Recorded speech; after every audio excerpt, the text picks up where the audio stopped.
Welcome, crew, guys, gals, ghouls, friends, fiends, foes, whoever may be listening beyond the Omniverse tonight. Let's climb aboard the mothership, secure our tinfoil hats, buckle down tight, and hold on loosely as we soar over the rocky tops of the La Platas on a rocky mountain high, get sucked into the vortex of the Four Corners, and settle down snugly at mile marker 420 in colorful Colorado. I'm your host, TessaTNT, and we are broadcasting live from the Mile High Clubhouse tonight. So good morning, good afternoon, and good evening to you, and thank you so much for joining me tonight on We Are Paradox Media's Late Night in the Rockies. We got a little bit of a late start tonight because, of course, we have sound issues again, but hopefully it's working. I've worked well over an hour on this, so I hope it turns out good. If not, just let me know, and I'll try to fix it later on when I'm not trying to start the show. But yeah, thank you so much once again for tuning in, being patient with me, and coming to hang out with me tonight and watching some trippy TikToks. So we're live tonight on YouTube. Unfortunately, Spreaker is not live anymore, but that will be broadcast a little bit after the show is over, which is here in about 3 hours. So we'll be doing that. And if you want to listen in your free time, whether you're working it, or working out, feel free to listen to me wherever you listen to your podcasts. And you should be able to find me under We Are Paradox Media. Because yes, I have a toad in my pocket. But like I said, we're doing trippy TikToks tonight. And yeah, I hope you enjoy it as much as I do. I really like watching TikToks, but I share it for when we're together and we can go through these. I get them sent to me all the time. But yeah, and I try not to like certain things, because if I like certain things, then it kind of messes up my algorithm. Like, I try to like my friends' things, and I'm like, man, I can't like that, because then their stuff's going to be popping up during the show. So I'm kind of torn. Maybe I should have 2 different TikTok accounts. One for me and one for the show. I don't know. But yeah, tumultuous day, really. So yesterday I took the kids into town. We did McDonald's, then I took them to the park, then I came home and yeah, worked on dishes for hours in the kitchen and stuff. And then let me make sure my sound's on over here. Yes, it is. Thank goodness. And then yeah, sat and watched TV for a while, and that was good. I always enjoy watching the Netflix or Peacock. I paid for that for a year, so I ended up watching that a lot.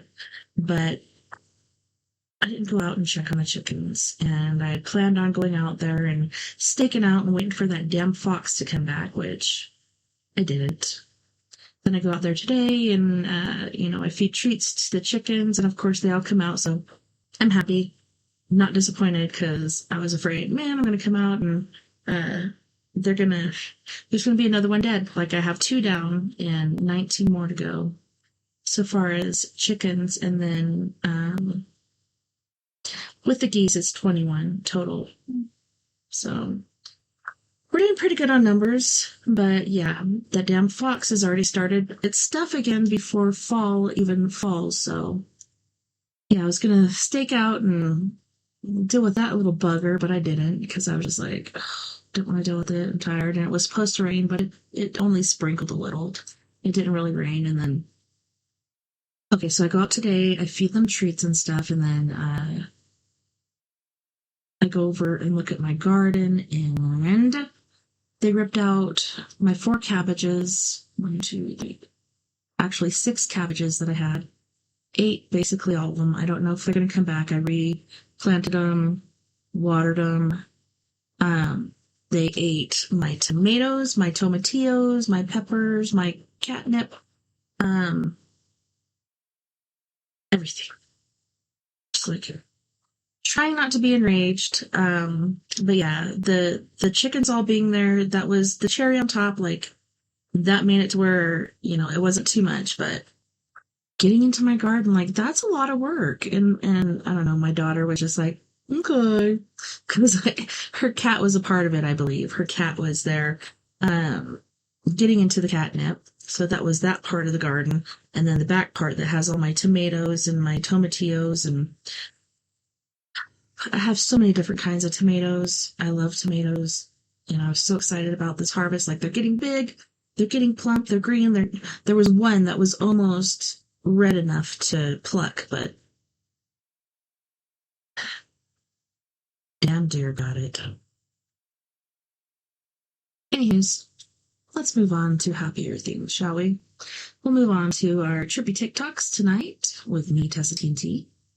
And yeah, hopefully this goes well. And I made sure to mute the video here so that way it doesn't echo there. And I love this chick. She's cool. The paranormal chick. I had to share this video with you guys tonight. It couldn't wait. This is actually coming from a woman named Lizzie. This is her Ring camera footage that she captured on the night of August 11th, 2025. And it is probably one of the wildest, craziest glitches I've ever seen. And we're actually seeing it in real time. Now, these missionaries come to her house about 8:41 at night. She doesn't answer the door, speaks to them through Ring, but this is when it gets really creepy, other than the fact that two women are showing up in the middle of the night who are saying that they're missionaries. You can see they got the tag in the first camera footage, their dresses are pink and it's a certain style. Pay attention to the style of the dress. Okay. As they walk to the porch, the whole dress completely changes. The style, everything, the color, everything. This is not a trick of lighting. Their whole dresses completely change. What is going on here?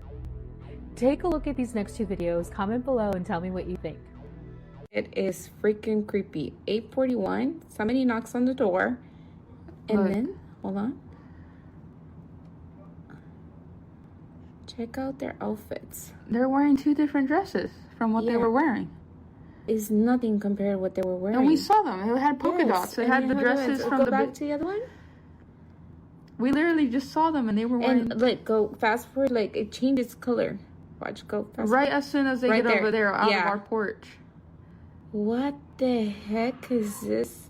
What the this hell? Is at 8:41. Look, they have and they say they were a missionary, you know. But missionaries don't come at 9 p.m. though. That's I asked them, you know, that, you know, it's late. And they left. They said, I'm sorry, not trying to be rude. That's creepy.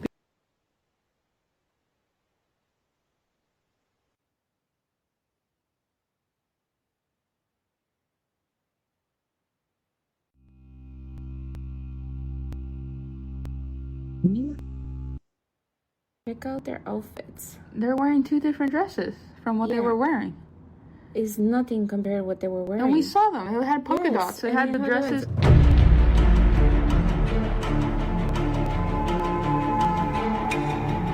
Recent reports of upwards of... What? Yeah, but what do you guys think about that? Like, it could have been a camera glitch. It could have been lights. Like, I have different lights. I have old school lights. I have the new, like, bulbs that you can squeeze and they don't break. They're, like, more plastic and they're more expensive, but they're supposed to last longer and be more economic as far as bills. But I don't know. I have to watch that some more just to figure that out. But that was the paranormal chick. Make sure you check her out if you need to. This is poor old Maddie. Remember him in his haunted house? Holy shnikes. Let's see what's going on with him. 3 days ago. Maddie McGarcy? What's going on, guys? I know it's been a while, like months. And I keep on telling you guys and promising you guys that I'm going to come back and give you guys the content back and, you know, show everything that's still going on in my house. It's overwhelming and draining. Some of you know, some of you don't know. The past 4 weeks, really like past 2 months, have been horrible. Like, absolutely horrible. I'm sorry, Duty. Probably the last 4 weeks have been the worst time of my life, maybe. So to start it all off, Petey died. Well, we had to put him down. he fell, broke his leg, and, you know, he was 15. And there was really nothing we could do, so one right there. A week later, Boots, our outdoor cat, she, out of nowhere, started getting, like, these crazy seizures at night. And she would just be, like, walking around in circles. We brought her to the vet, too. And they said, yeah, you got to put her down. She's not doing well at all. Not living, you know, a good life. Bad quality of life. Yeah. While this was all going on, mind you, June 6th, Tiberius got diagnosed with bone cancer, osteosarcoma. What the heck? In his left shoulder. We were getting him all these different treatments and all this different stuff. You know, he was doing pretty well. And then we were getting him these Zoldronate vaccines, and the vet told us to get this other vaccination with the Zoldronate called Librela. First shot of the Librela, you know, first 2 days was good, and then it kind of like went downhill a little bit. He was breathing heavy, he couldn't get up, and the vet said, oh, you know, that's normal. Usually by the second vaccine, he will be looking way better. Huge difference. We get him the second vaccine. No more than 5 days later, Tiberius, playing with his toy, drops dead. No. Drops dead right in front of us. I looked that up. Librela's killing dogs all over the country, all over the United States, the UK, and Canada. Mind you, my vet said, oh, to my mom, don't tell your son about the Librela. Don't have him research it. There's a lot of mixed reviews. Yeah, now I know why. Yeah. So Tiberius died the 2nd of August. A week later, you're gonna say this is crazy, and I'm not even like making this shit up. Like, this has been the worst 8 days of my life.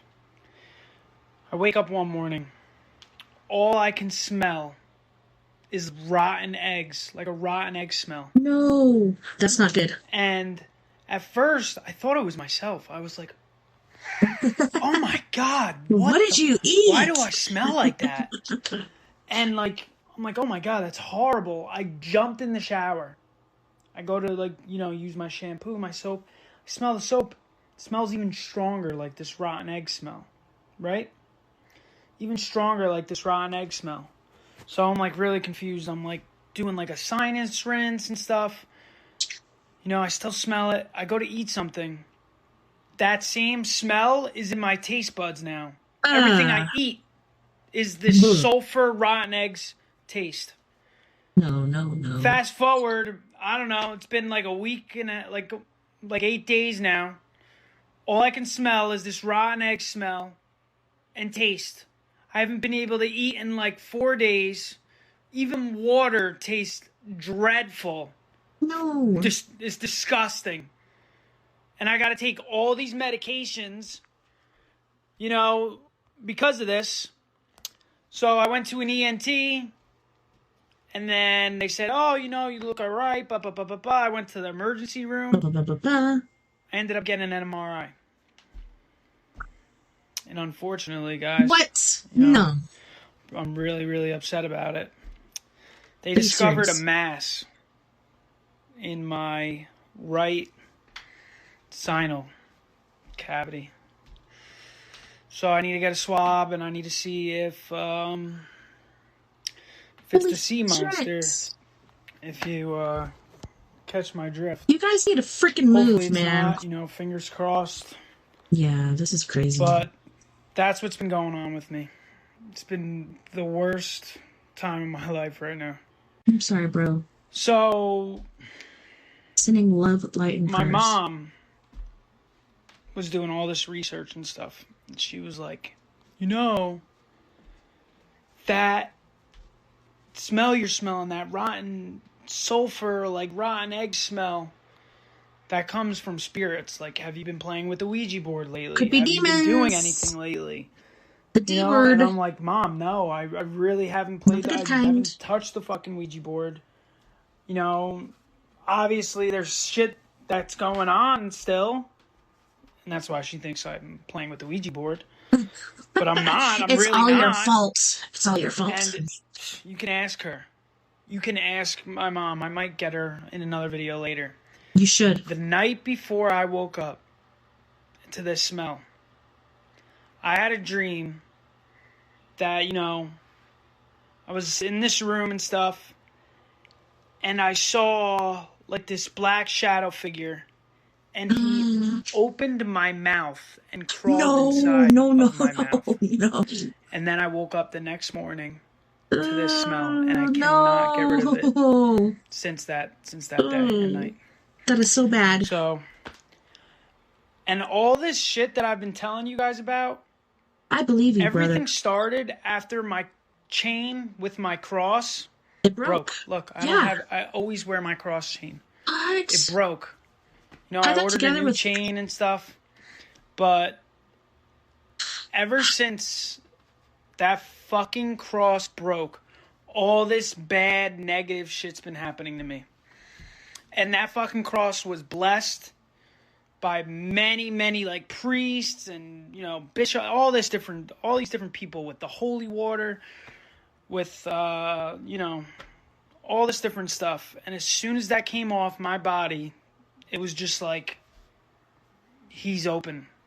Let's get him. Like, all the barriers are down. Red light special. Let's all strike him at once, because that's what it feels like. Man, that's messed up, bro. A lot of you guys have been telling me in the comment section, you need to get out of there, you need to get out of there, you need to get out of there. Move. They're going to go after all your animals first, and then they're going to come after you. And guess what? They're fucking doing it. Messed up. What's going on, guys? Recent reports of upwards of 80.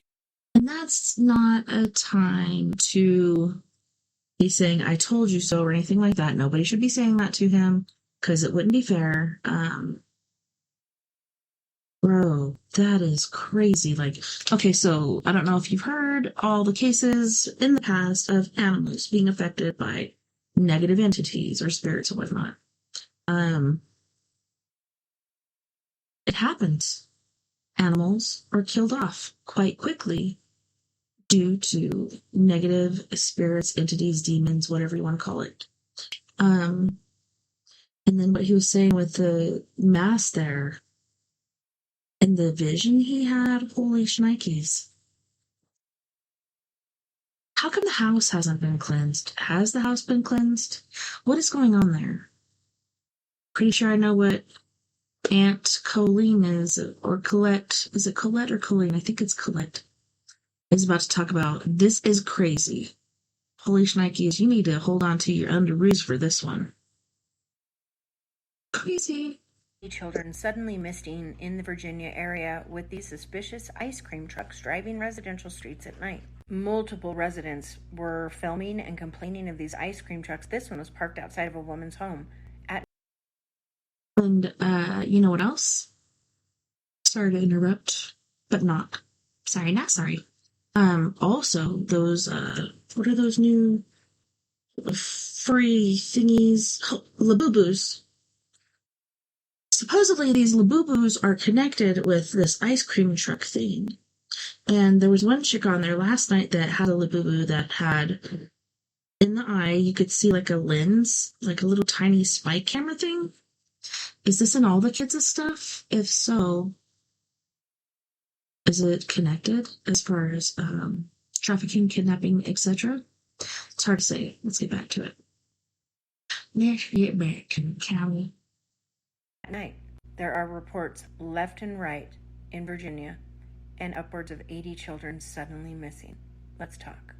And let's talk everywhere, about the not just there. Absolutely jaw-dropping Ohio, other places. What I like to call mostly a in the God wink East. or confirmation that Auntie actually had the other night.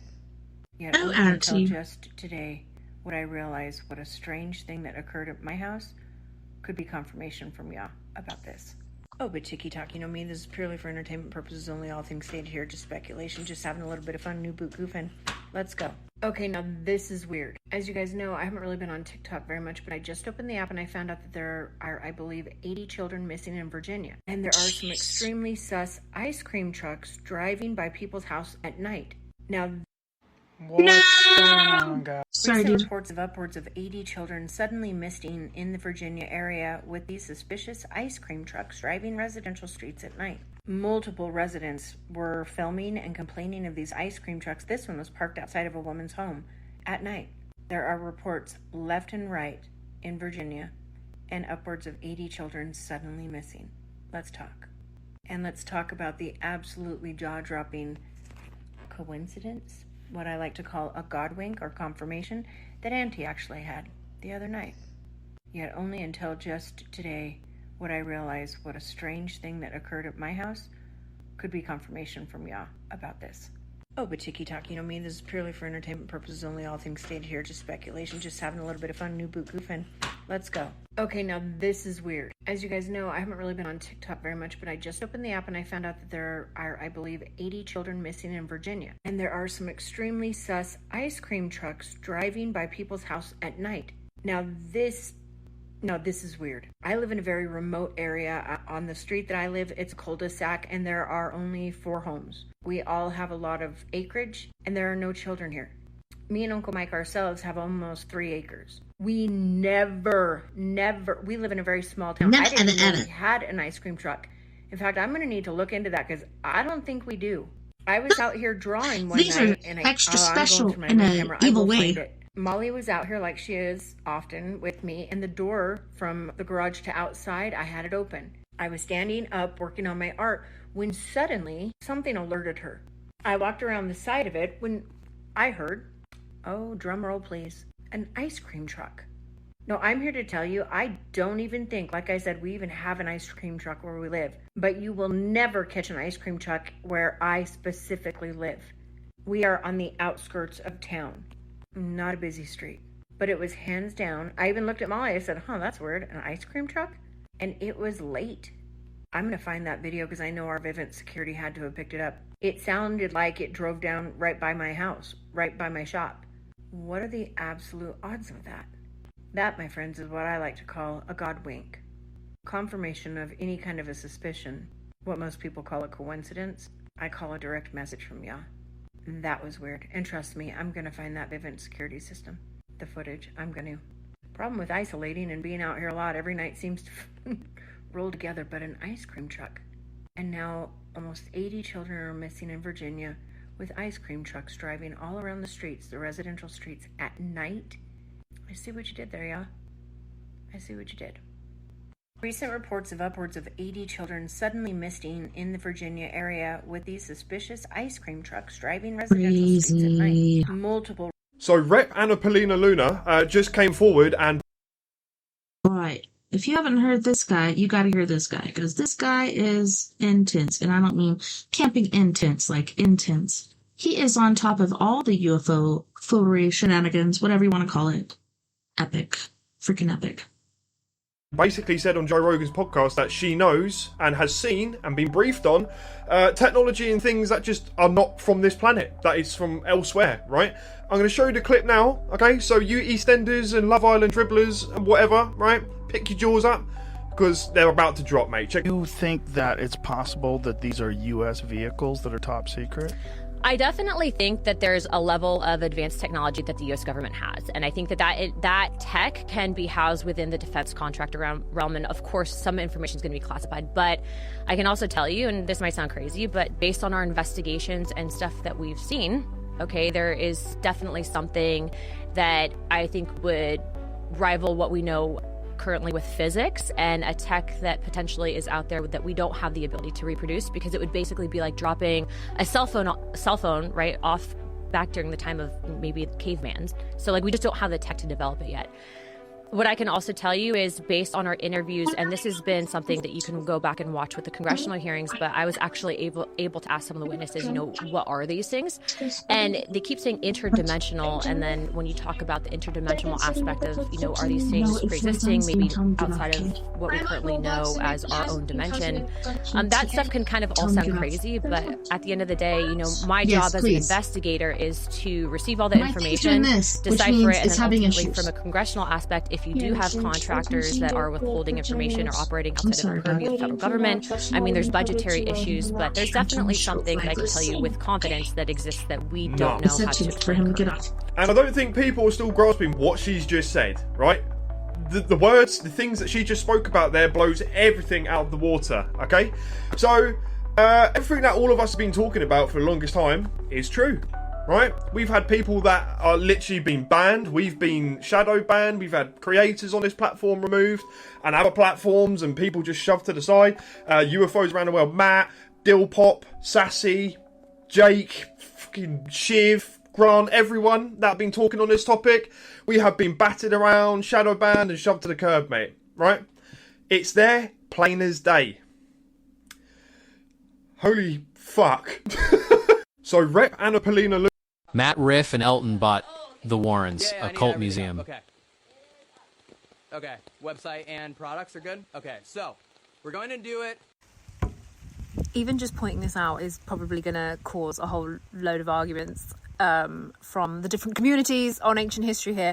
But it was pointed out to me that the Atlantis ring, this is a replica of the Atlantis ring. If you don't know what that is, I did a video of it a few years ago on my YouTube channel. It is a ring, a very weird ring that was found in a very early grave in Valley of the Kings in Egypt. Wow. It was a priest of the second dynasty, so like super duper early. And the design of the ring was super unusual. Nothing else really like it. Weird that it had like triangles on it. So, considering it was like second dynasty and supposedly pyramids. But it's been pointed out that the recent updated scans from the SAR Giza pyramid satellite scans, it actually looks quite similar. Do we think? The original ring wasn't made of metal, it was made of clay. And it had a more round, this is a bit more of a geometric version of it. It was originally much more rounded. These pillars are more round, which again looks even more like the rounded pillars, well shafts thing on the scans. It was found in 1860 on a second dynasty grave. And it was inherited by a sort of scientist or a pseudoscientist who was researching about how geometric and sacred geometric shapes can impact human, what's the word? Like energy fields, because we have energy fields going at us all the time, brain waves, microwaves, all of that jazz. And he he sort of he made this thing called the Luxor bar or the Atlantean bar. So he made the ring as if it was like a bar shape. So you can either wear it as a pendant or you can wear it as a ring. And anyway, this dude who was studying the geometric shapes of the Atlantis ring, he found evidence in his studies that it could actually positively affect your kind of aura or your energy field. And so now people wear them as like talismans, and they say that they feel more focused or more protected or whatever. Now, whether or not that is down to what you believe, I mean, that's down to what you believe. But, or what's that effect? Oh my God, my brain is not engaged today. Placebo effect. So whether or not you believe it's the placebo effect or whether or not geometric, sacred geometry can affect your immediate surroundings and your own things. I think there's a bit of truth in that, because I've been wearing this Atlantis ring for a few years and I do feel better when I wear it than when I don't. But yes, I do have to say that the imagery on this ring, which I always found weird because there was nothing else like it on Egyptian jewelry or Egyptian imagery. I couldn't find anything else quite like this.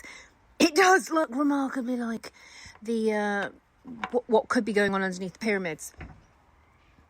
Ooh. And again, all of the cool stuff, in my opinion, the houses with always comes out of the pillars. pre-dynastic or early dynastic Egypt. It just is all this cool, like, geometric shaped stuff, the vases, the big megalithic stuff, the schist disc, all of those weird out of place objects, the Atlantis ring. Yeah, and I'm not exactly sure why they called this the Atlantis ring. It got nicknames, the Atlantean ring. Probably because they believe that in Second Dynasty it was harking back to shapes and or technology or artwork from pre-dynastic Egypt, from the start of civilization. But yeah, and also interesting that when I spoke to an Egyptologist when I first ever went to Egypt, we were at the Temple of Edfu looking at the Atlantis text, or well, the Thoth text that supposedly could be referencing Atlantis. And he said that, interestingly, the shape of the obelisk and the pyramid were, like, the design of them were not invented in dynastic Egypt. They were a legacy design from the pre-civilization. Everyone in Egypt, ancient Egypt, believed that they were a legacy, a 2.0 civilization from a civilization that came previously, and that specifically the obelisk and specifically the pyramid were from before. So I think that's why it's associated with Atlantis. Either way, very cool. What do you think? That is Even pretty just pointing this cool. out is probably going to cause a whole load of arguments from the different communities. It's time. Welcome back to sleepwalking. Selena spoke about you're scaring me.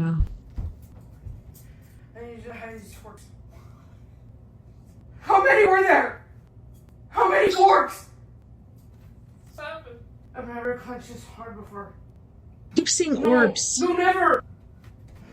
It hurts! I'm getting out. Well, get out. I have a sword. Give it to me! Y'all, All the dogs are freaked out. Okay, so supposedly, and I don't know if this is true or not, but it could be. We'll find it out. But supposedly she eats a lot of cheese and chocolate, two things that start with a CH, to get to the stasis of sleepwalking. I don't know. I had to skip on that because she's so loud. She's blowing out my eardrums. But let's get over here to my girl, Miss Amber Bowden Vance. And let's talk about some damn old ghost stories and creepy stuffs.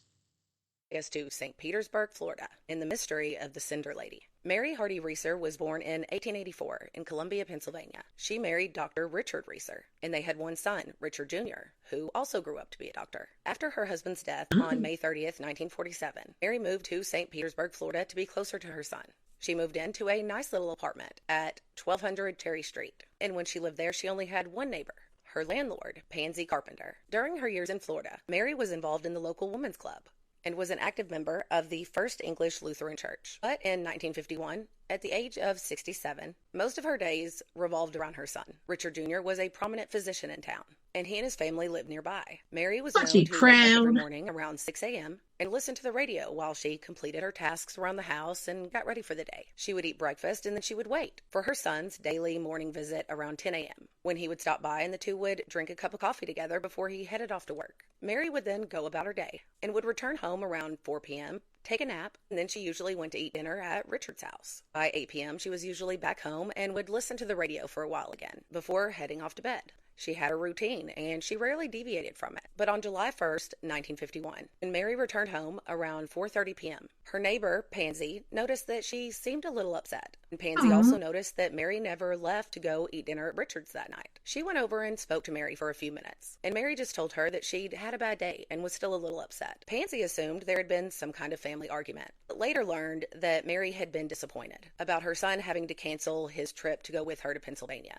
Around 8 p.m., Richard stopped by to see his mom, and he stayed only a few minutes. Mary told him that she'd taken her sleeping pills and might take a couple more later if these didn't kick in pretty quick. And Richard kissed her on the cheek, said goodbye, and when he left, his mother was sitting in her easy chair, smoking a cigarette, and was wearing a rayon nightgown and black satin slippers. Around 5 a.m. on July 2nd, a loud thud sound woke up Pansy. She got up to use the bathroom and thought she caught the faint scent of smoke in her apartment. She figured it was probably the water pump overheating again. So she went to the garage, turned off the pump, and went back to bed. The next morning, a telegram arrived for Mary. It was from a friend in Pennsylvania, telling her that all the arrangements for her trip had been made. The delivery boy gave it to Pansy, who signed for it, and then she went to give it to Mary, along with the morning paper. She knocked on Mary's door, but nobody answered. And when she touched the doorknob, she found it hot to the touch. Oh. So she began banging on that door more frantically, which caught the attention of two painters working nearby. So they came over to help, and they forced the door open. And inside, nobody could quite comprehend what they were seeing. They found Mary's burnt-out easy chair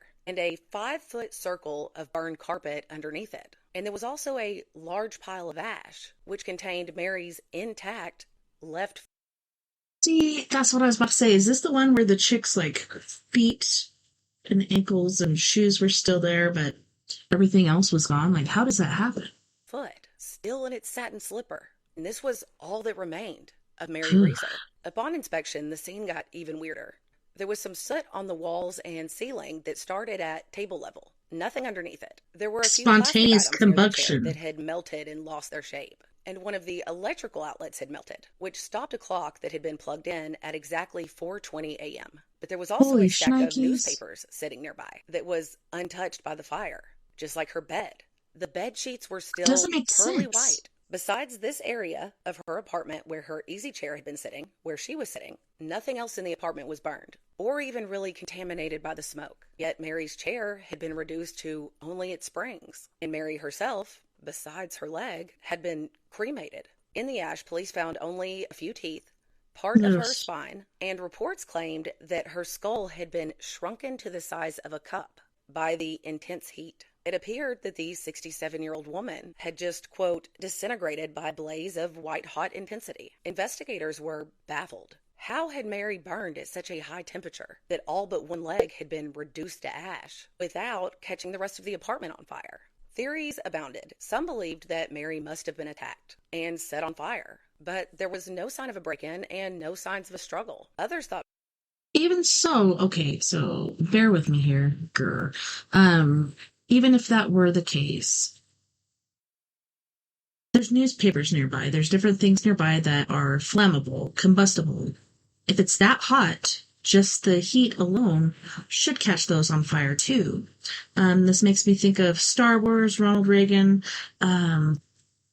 spontaneous combustion, which happened to quite a few people, and it never made sense, ever. It was quite spectacular in its own way. maybe she had been abducted, killed elsewhere, and then the scene staged back at her apartment. But that was quickly dismissed too. Mary had no enemies, and there was no cause for anybody to hurt her. Police also received an anonymous letter that stated that a ball of fire came through the open window and hit her. I seen it happen.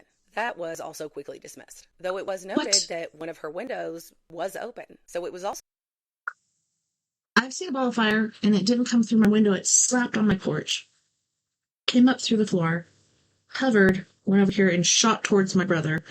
Out the door. It didn't light anything on fire, so I don't know about that. also speculated that maybe she had been struck by lightning, but there had been no storms and no reports of lightning the night of July 1st Star into Wars. the morning of July 2nd. But the most Lasers. widespread theory, the one that is still most widely spoken about today, is that Mary Reeser was a victim of spontaneous human combustion when someone just bursts into flame, supposedly For no caused apparent by reason. some type of chemical reaction in the body without any ignition from an external source. That is scary. The mystery of Mary's fiery death gained national attention, and the media began calling her the Cinder Lady.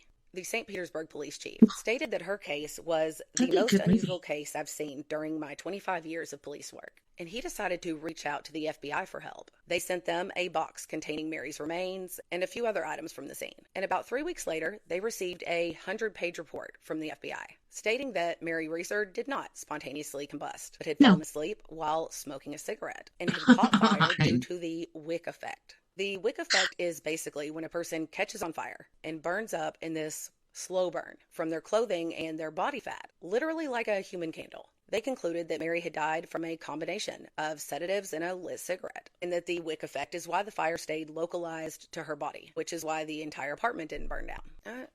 I still got questions, but okay. Apparently, even after the FBI's report, a lot of people still had a lot of questions. Dr. Wilton Krogman, a physical anthropologist from the University of Pennsylvania, wrote that I still cannot conceive of such complete cremation without more burning in the apartment. And then noted that I regard it as the most amazing thing I've ever seen. As I review it, the short hairs on my neck bristle with vague fear. Were I living in the Middle Ages, I would mutter something about black magic. To this day, the mystery remains, and many still strongly believe that Mary Reeser is a prime example of spontaneous combustion. There was obviously not much left of Mary to bury, but eventually her leg was returned to Pennsylvania and buried at the Chestnut Hill Cemetery next to her husband. And whatever the true cause of her death may have been, Mary's family believed that her spirit lingered, not only in her apartment, which is still there, by the way, but that she lingered throughout the neighborhood. If one of them caught the odd scent of smoke that did not seem to have any source, or if they heard footsteps behind them, if a door opened or closed on its own, they would just smile and tell the kids, "Don't worry, that's just Grandma, and she's friendly." But a friendly ghost or not, this is one of the craziest stories ever. The first time I ever heard about the possibility of spontaneous human combustion, I had literal nightmares. I just knew I was going to explode at any minute. But what do y'all think happened to Mary Reeser? Was it really the lit cigarette? Or do you think she did spontaneously combust? Let me know. Y'all want to hear? Y'all, okay. Let's get on this. Okay, so I heard about this. Shoot, the first time I heard about it, I think I was in like junior high, had a really cool science teacher, and we were talking about this spontaneous combustion, Ronald Reagan, Star Wars, all this other stuff. Like, isn't it amazing that this stuff happened generally in a, like, I want to say 5-year period, but I don't even think it was like that spread out. But it was about the same time period. Ching, ching, ching, different places, and same thing. Oh, well, they went to sleep smoking a cigarette, so therefore that's what happened, and that's why only they burn up. It was the wick effect, and they're like a human candle. No. Fire does not get that hot. Fire has to get so hot in order to cremate the rest of you, and not your feet, and that's generally what's left, are their feet. Whatever's touching the floor, whatever's furthest away from whatever's coming down from above, which is a freaking laser beam. I could be crazy. I mean, I'll give you that. You can call me that if you want. But no, this is not spontaneous combustion. This is not a freaking cigarette. This is not anything like that. If it were, there'd be more of a fire. This is hot, fast, flash, laser, freaking laser beams. Come on, people. Work with me here. Yeah. Pretty trippy, if you ask me. Pretty damn trippy. It's another one of those wow moments. Y'all want to hear a story? This story is there's another wow moment. It's another one of those wow moments. What? I honestly believe that the only way to get to the bottom of all of this stuff is by providing irrefutable proof, factual-based evidence, despite people's personal feelings or opinions on this issue. And this is a prime example of what I'm talking about. And let me just, first of all, just commend Ross Coulthard for his continuing efforts to push for the truth on this issue. I think the level of professionalism that he has shown, the consistency that he has shown, yes, and the dedication to this, despite all of the criticism from mainstream media, is nothing short of heroic. On top of someone by the name of Dr. Beatrice Villarreal of the Nordic Institute of Theoretical Physics. She was also, I believe she's done some presentations at the Sol Foundation as well, but this is just incredible insight and fascinating evidence. I said to you guys before that this is never going to come through conventional channels. You're not going to see this stuff on BBC at 6 o'clock. You're not going to see this stuff on CNN. They refuse to cover this based on cognitive dissonance, probably some corruption, and some, the deep state pulling some strings to stop these people doing, mass coverage of these issues. This is nothing short of incredible.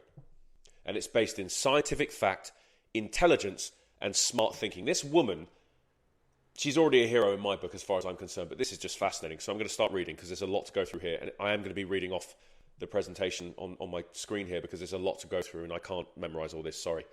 So Dr. Beatrice Villarreal of the Nordic Institute for Theoretical Physics has discovered tens of thousands of unexplained transient objects on 1950s astronomical photographic plates before humans launched a single satellite into space. So these are images that were taken, I believe, by a telescope in California pre-Sputnik, before 1952. There was nothing up there that was ours. This is where it gets really cool. Okay, so basically, these objects emit specular reflections, mirror-like glints, appear in statistically impossible alignments, okay, avoid the Earth's shadow, suggesting sunlight reflection, not photographic errors, correlate in timing with nuclear bomb tests and major UFO events like the 1952 Washington, D.C. flyover, may still exist in geosynchronous orbit, and modern surveillance agencies might already know. So these things, and she did a time frame of, I believe, 30 minutes to show that they're transient, that they're actually moving, in some cases in synchronous orbit with certain locations across the globe. This is pre-anything that was human-made that was put into space. That's how you go after data. That is how you send a Hail Mary. This is a Hail Mary.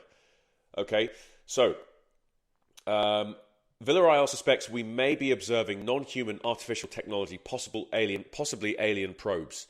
And again, she's guessing that. She doesn't know for sure. But based on the nature of the objects, the extreme improbability of them being in those locations, certainly in geosynchronous orbit suggests nothing else, which is why it's process of elimination based on scientific peer review. Now, there's a whole element of this that Ross Coulter's just on his segment on News Nation, which you have to watch on Reality Check. This is a fascinating watch. It's not very long, about an hour and a half. Really, really, really interesting. So, here we go. So key points. Okay, so here we go. So what the Vasco project did. So it used digitalized glass plates from 1950 sky surveys. They looked for transient objects that appear briefly and then vanish. Okay, 300,000 transient events identified before Sputnik. So nothing should have been there. Nothing should have been there. Nothing. These plates predate 1957 Sputnik. No satellites, no space junk. Nada. Nothing. Yet thousands of glinting point-like objects. Okay, specular reflections. So the smoking gun. This is the smoking gun. Bright, short light flashes equals mirror-like surfaces. Mirror-like surfaces, okay? Statistically vanish in Earth's shadow, not photographic defects. Okay, now this gets very technical. 21, so some of you that are scientists might understand this. 21.9 sigma significance. Near certainty, they are real and sunlight reflecting. Number 4, aligned point-like objects. So multiple transient form perfect lines. Remember, Mother Nature does not draw in straight lines or right angles. Okay, that is a fact. One such alignment dated to July 27th, 1952, the same weekend as the Washington, D.C. UFO flap. Number 5, correlated with nuclear tests. So transient events spike immediately after nuclear detonations. Also correlated with UFO sightings, reports 3 sigma significance. Estimate, 70,000 to 200,000 objects, possibly in geosynchronous orbit, 42,000 kilometers above the Earth, approximately. Some may still be there today, possibly tracked by the US or Russia. So, the IC might be fully aware that these things are in geosynchronous orbit and are keeping it hush-hush. That is what Dr. Beatrice has discovered. This is just unreal. This is unreal. And this is based in scientific fact. There is no opinions here. This is not up for your feelings. The date, she's already provided the data. Ross talked about reading the data. I'm going to get hold of her paper and have a look at this in more detail. I think this is probably the most significant event in the summer so far, for sure. Because what it does is she's doubled down based on the scientific evidence. You can't refute that. There's no way of refuting it. So, okay. Here we go. Let's talk about the period. Wait a minute. So, possibility of it being aliens. So, not definite, but Dr. Villarreal says it looks technological based on their initial findings. Okay? It could be alien probes, past advanced civilization artifacts, or phenomenon unknown to physics. So, this one's a little bit controversial, but also a little bit concerning. Some people have hypothesized that we are not the first advanced civilization and that we go through a cycle every 11,500 to 12,000 years, which aligns with the Younger Dryas. And you know who I'm going to say next? Graham Hancock. Yeah. And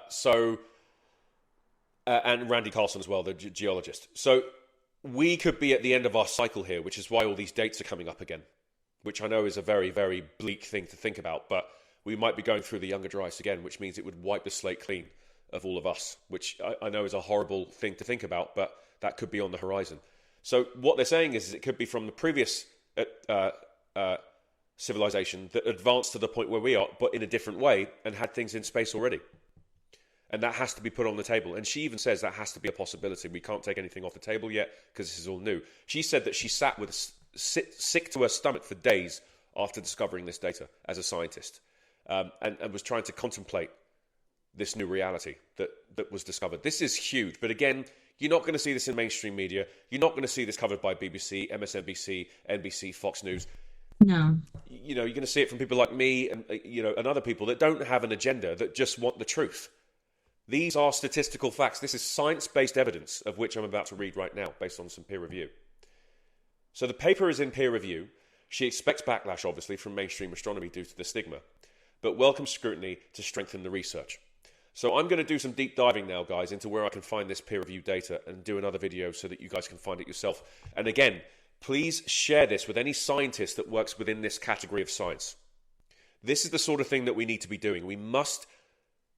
When it comes to evidence-based stuff, we've got to have it peer-reviewed by the masses. It has to be peer-reviewed by everybody, looked into, doubled down on, critiqued as much as possible to get the objective outcome that we need. And this could be the smoking gun. It's, irrefutable. But what I find fascinating, it's a very clever way of doing it, though, isn't it? Doing it pre-anything in space that we made, pre-Sputnik. I think that's fascinating. Yes. I think it's truly and honestly fascinating. It is. So if we didn't put them there, who did? Exactly. Were we being watched during our nuclear awakening? Is that what, because... Or could it be from past civilizations? Because, I don't know if you know, but I know. How do I know? I don't know. I just know. We have had past civilizations where we've made it to a certain extent of technology, etc. And somehow we kill ourselves off repeatedly. So it could be us and our own satellites up there, like the Dark Knight and other things like that, or it could be otherworldly beings. Because there's a lot of data to support that when we started our nuclear phase, a lot of this stuff started showing up. Maybe that's some sort of universal way of going, no. We've seen civilizations do this before, and then they ended up doing themselves in. Maybe it's a way of monitoring and stopping it from happening, because nuclear is not the way forward. Potentially, on a universal scale. Maybe there's some sort of agreement. We don't know. Again, this isn't exactly speculation. This is based in science now, so you can't refute that. So, again, the doctor you need to look for, if you want to do some more research on her, is Dr. Beatrice Villarreal of the Nordic Institute for Theoretical Physics. You can't get more space-oriented than that. And it's right here, Dr. Beatrice Villarreal. Pretty intriguing. So, yeah. You heard it first from DK. Digest this one, guys. Thank you very much. Take care. Drummer. All right. Well, on that note, boys and girls, we do have to go to our first music break. On this break, we have the lovely and talented Miss Tamara Bubble from the greater New York area with Laundry, Out the Mud, and Cute Panties. Then we have Fluid with I Love It and Griff with Best Life. Griff is from Toronto, Canada. Fluid, I believe, is from Wisconsin. I don't know, I'll have to look that up on break. But anyways, don't go anywhere. We'll be right back after this music break.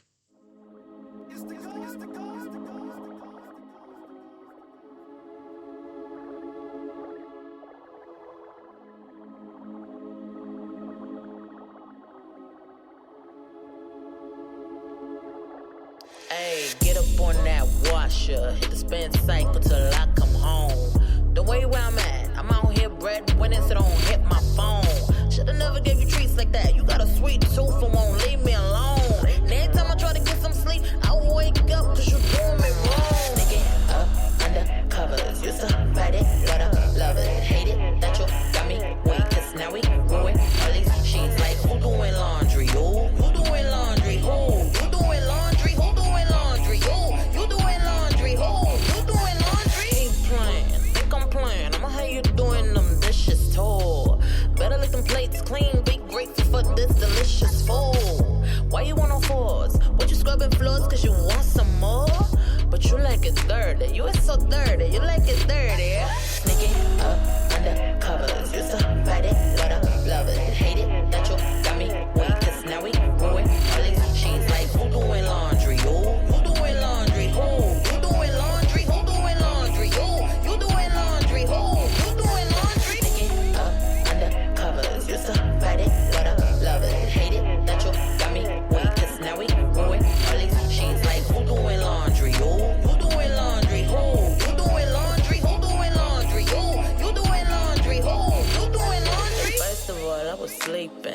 Second of all, why you creeping?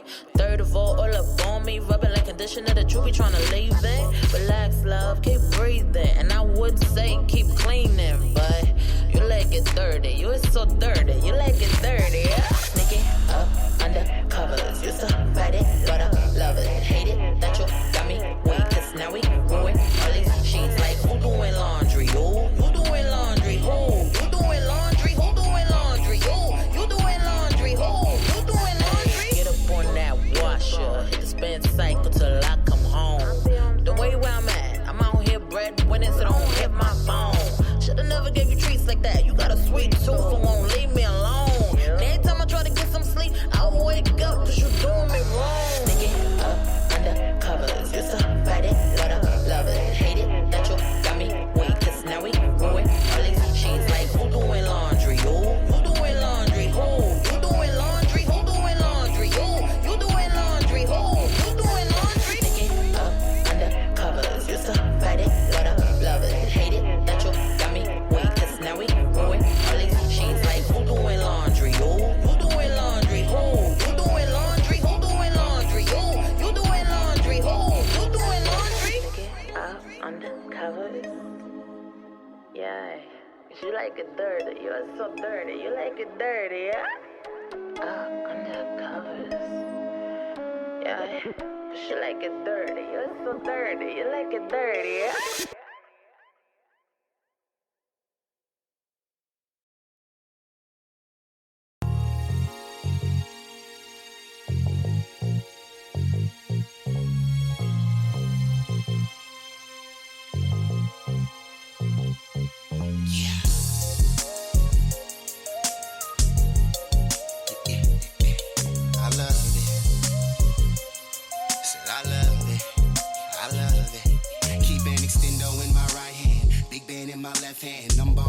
Buckets back to back like I was Stefan. Better yet, I'm Dale Jackson, so don't treat me like the next man. And I'm kind of a real big deal, so don't be out here second guessing. Anyway, I make my pay and live this California lifestyle. Sunshine, loud packs, and chicks that love to get wild.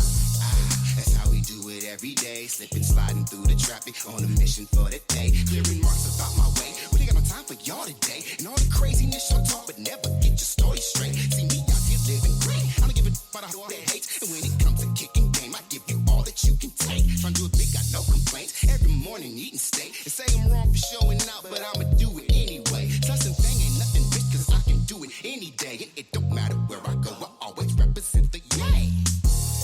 I'm so in love with this lifestyle. Anything I want, I say the word, I get it right now. Boppers used to hate me, now they tell me I'm they tight now. Swagger through the roof, got everybody on my height now.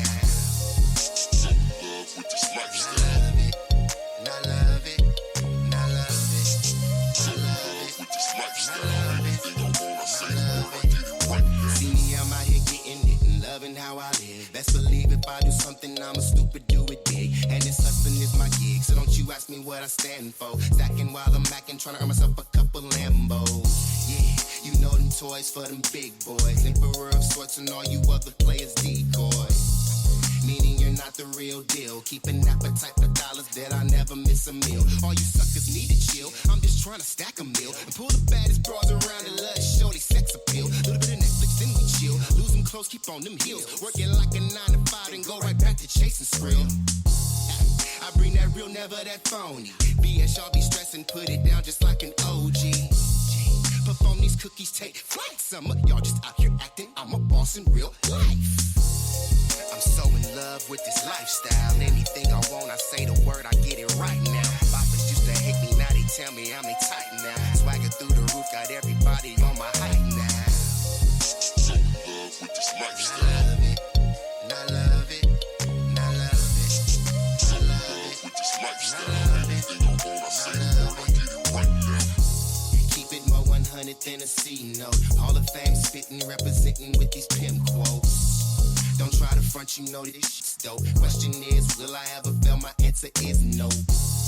I make this hustling look amazing. Put it down, doper than a blunt of purple hazing. Spicy on the mic, I bring the fire like a Cajun. Scovilles, making haters sweat when I be blazing. Leaning to the side, haters everywhere. Yeah, I hear them talking, but they simply wasting air. Can't understand the reason that they stay in my affairs. But I'm major with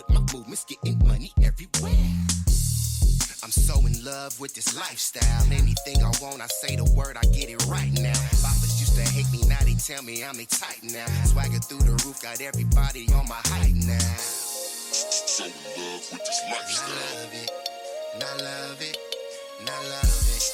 So in love with this lifestyle. Anything I want, I say the word, I get it right now. I love it, so in love with this lifestyle. And I love it, and I love it. So in love with this lifestyle. Anything I want, I say the word, I get it right now.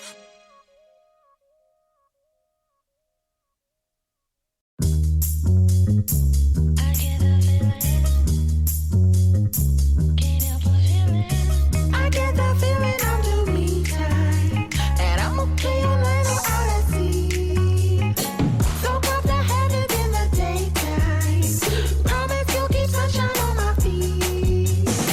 Somebody pinch me, this is juicy, juicy. Squeeze out this warm glow on my cheek. Sweet dreams, hold me, don't let go. Sing through the day. Sweet dreams, please don't tell me lies. Take me by surprise. It's gonna be different now. That's what they say. It's gonna be different how when it's steady pouring rain. We're stepping out the mud. Yeah, we on our way. We're stepping out the mud. We gon' be okay. Ain't got to live in dirt. I walk through, walk through. Ain't got to deal with what I won't do, won't do. We're stepping out the mud. Yeah, we on our way. Worm your way up out the mud. We gon' be okay. Ain't gon' do me dirty. You gon' do me right, right. Give me all the sunshine I need in my life, life. Ain't gon' do me dirty. You gon' do me right, right. Give me all the sunshine I need in my life.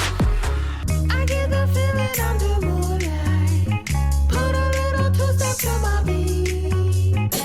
I should be dancing 'cause it feels right.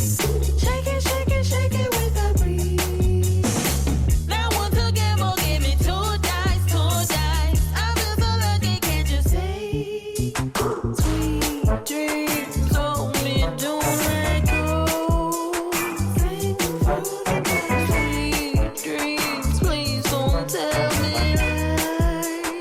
Take me by surprise. It's gonna be different now. That's what they say. It's gonna be different how when it's steady pouring rain. We're stepping out the mud. Yeah, we on our way. We're stepping out the mud. We gon' be okay. Ain't got to live in dirt. I walk through, walk through. Ain't got to deal with what I won't do, won't do. We're stepping out the mud. Yeah, we on our way. Worm your way up out the mud. We gon' be okay. Ain't gon' do me dirty. You gon' do me right, right. Give me all the sunshine I need in my life, life. Ain't gon' do me dirty. You gon' do me right, right. Give me all the sunshine I need in my life.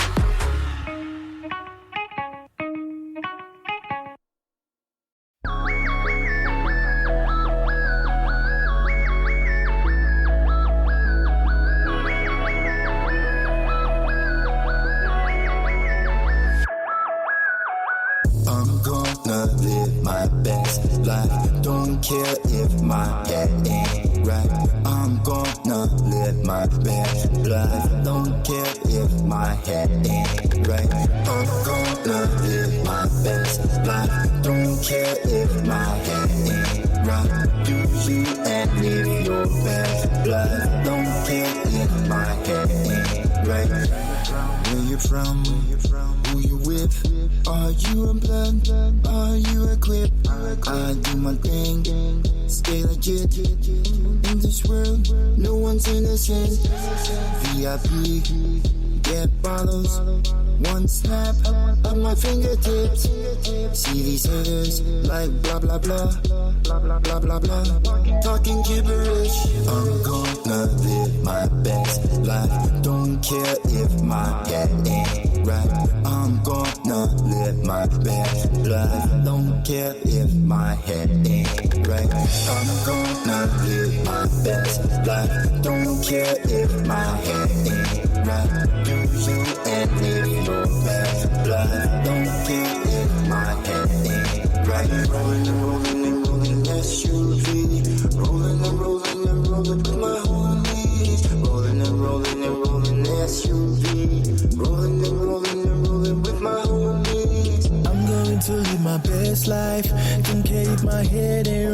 going to live my best life? Do you live your best life? Do you live your best life? Do you live your best life? I'm going to live my best life.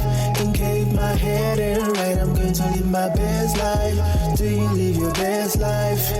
Do you live your best life? Do you live your best life? I'm gonna live my best life. Don't care if my head ain't right. I'm gonna live my best life. Don't care if my head ain't right.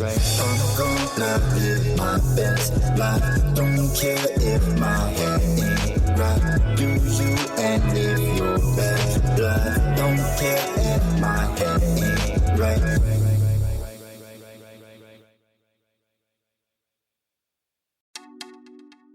Yeah. Bubble on that. Yeah. Real cute. On the way. On the way. To be honest, I don't really wear many. I don't even really rock panties. Let me be clear, I'm used to getting a few new big pair each year from my granny. Couple sexy ones that might come off, and I done had way too much. Any a drunk text go out. They come and eat the sweet juicy pie down there. I'ma go that route. But now, nigga, wrong song. I only need a couple of bars to turn you on. That's why I started mentioning that lingerie. But pull her to the studio with some long john. This verse about to take a turn for the worse, and all them cute panties gonna be long gone. Cause the hating niggas that I wrote it for, they ain't afraid of wordplay. That's why they wrote this for. So I'ma drive them wild. Thinking one day they might hit all about my voice shorts, G-strings, slutty thongs. Even put them edible panties on the cover so they wonder how that bubble tastes. You can stay mad, be miserable, old, predictable, maybe not even applicable. But yeah, you typical. Check your mans if it ain't you. Cause way too many queens rocking shades cause they eyes black and blue. Way too many dudes putting hands on the brown. That make you feel like a man. Mishandling a weaker vessel, yeah, you saw. Yo, look, it's way too many dudes only wanna spawn. But ain't got no conversation, only wanna gossip when we talk. Why I keep seeing these grown dudes out in the broad daylight like some broad? Why I keep seeing these dudes letting these girls fighting on the stopper to record? These little niggas online, the worst part, lame hoes got a squad. And all they do is this like the females doing interviews with that nigga vlog.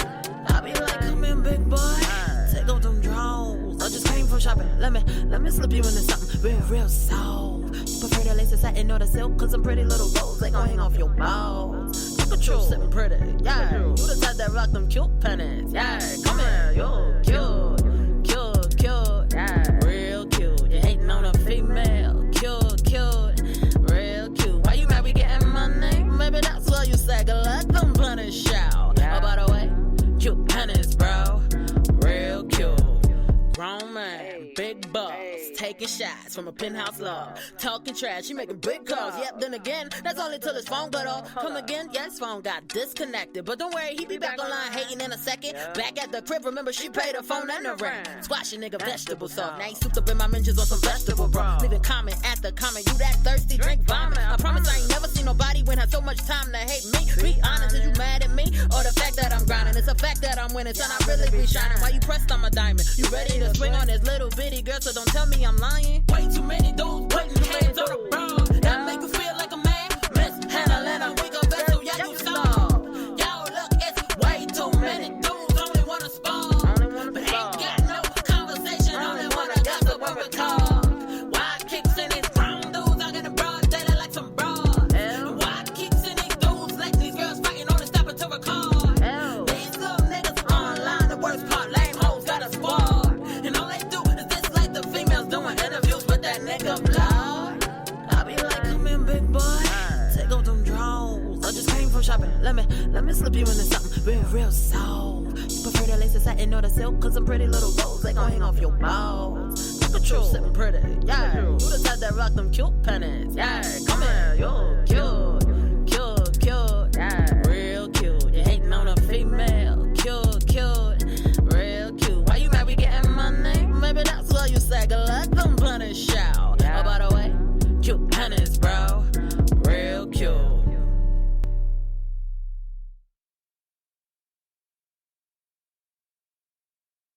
Welcome back, and thanks so much for joining me tonight on We Are Paradox Media's Late Night in the Rockies.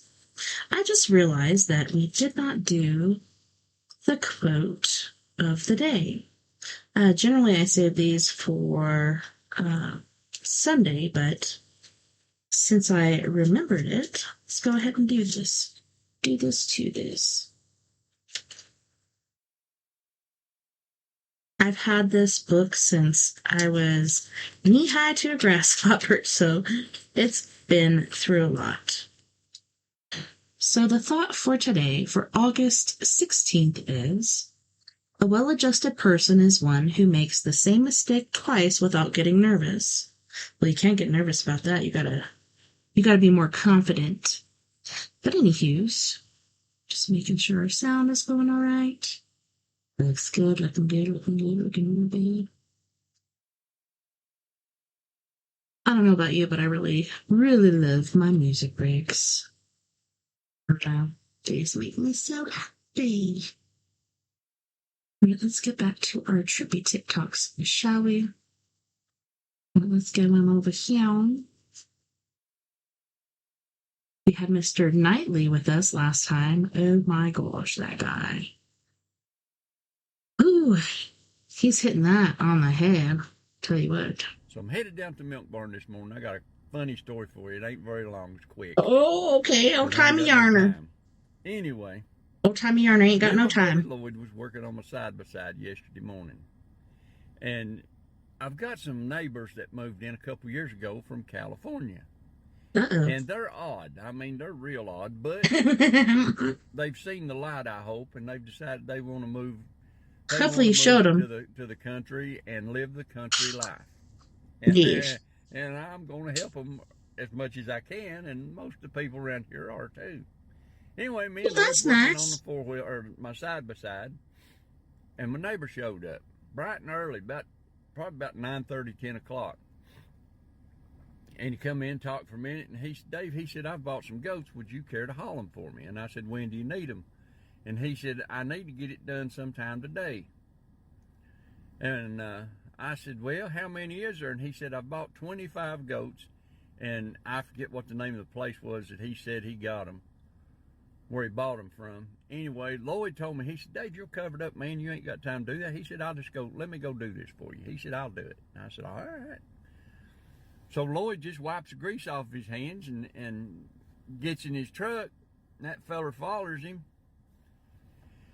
Drops his truck off or his car off at the house, gets in the truck with Lloyd, and away they go. Lloyd goes home, puts the trailer on his truck, goes down, picks up them goats, brings them back, and Lloyd called me this morning. Said I backed up there to that pen and was unloading them, and said the man's wife, and he said there's just something about her that just didn't look right. And he said, Bud, you know, there's ugly women in the world. And it's his wife, so what do I care? And he said, but Dave, he said, I backed up there and we started unloading them goats. And we were standing there talking after we got them unloaded and pinned up. And he said, got my trailer shut up, and we were talking. And he was getting ready to pay me, and me and that woman and him, and so he said, they said it was their son. Said he looked like he's about 28 or 30 years old, standing there talking. And his wife said, I've got to go pee. And Lloyd said, well, ma'am, it's good meeting you. And to my understanding now, this is the way Lloyd told it. She said, well, ma'am, it was good to meet you. And she said, oh, I'll be back in a minute. So she walked over to the barn, unzipped her britches,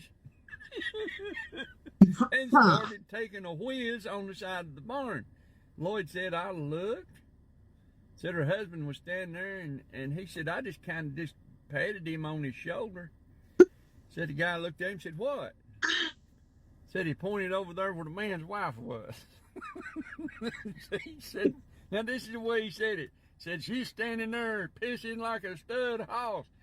And said, Lloyd said, does she always do that? And he said, well, yeah. And he said, I looked at her a minute and looked at him and said, her plumbing ain't right.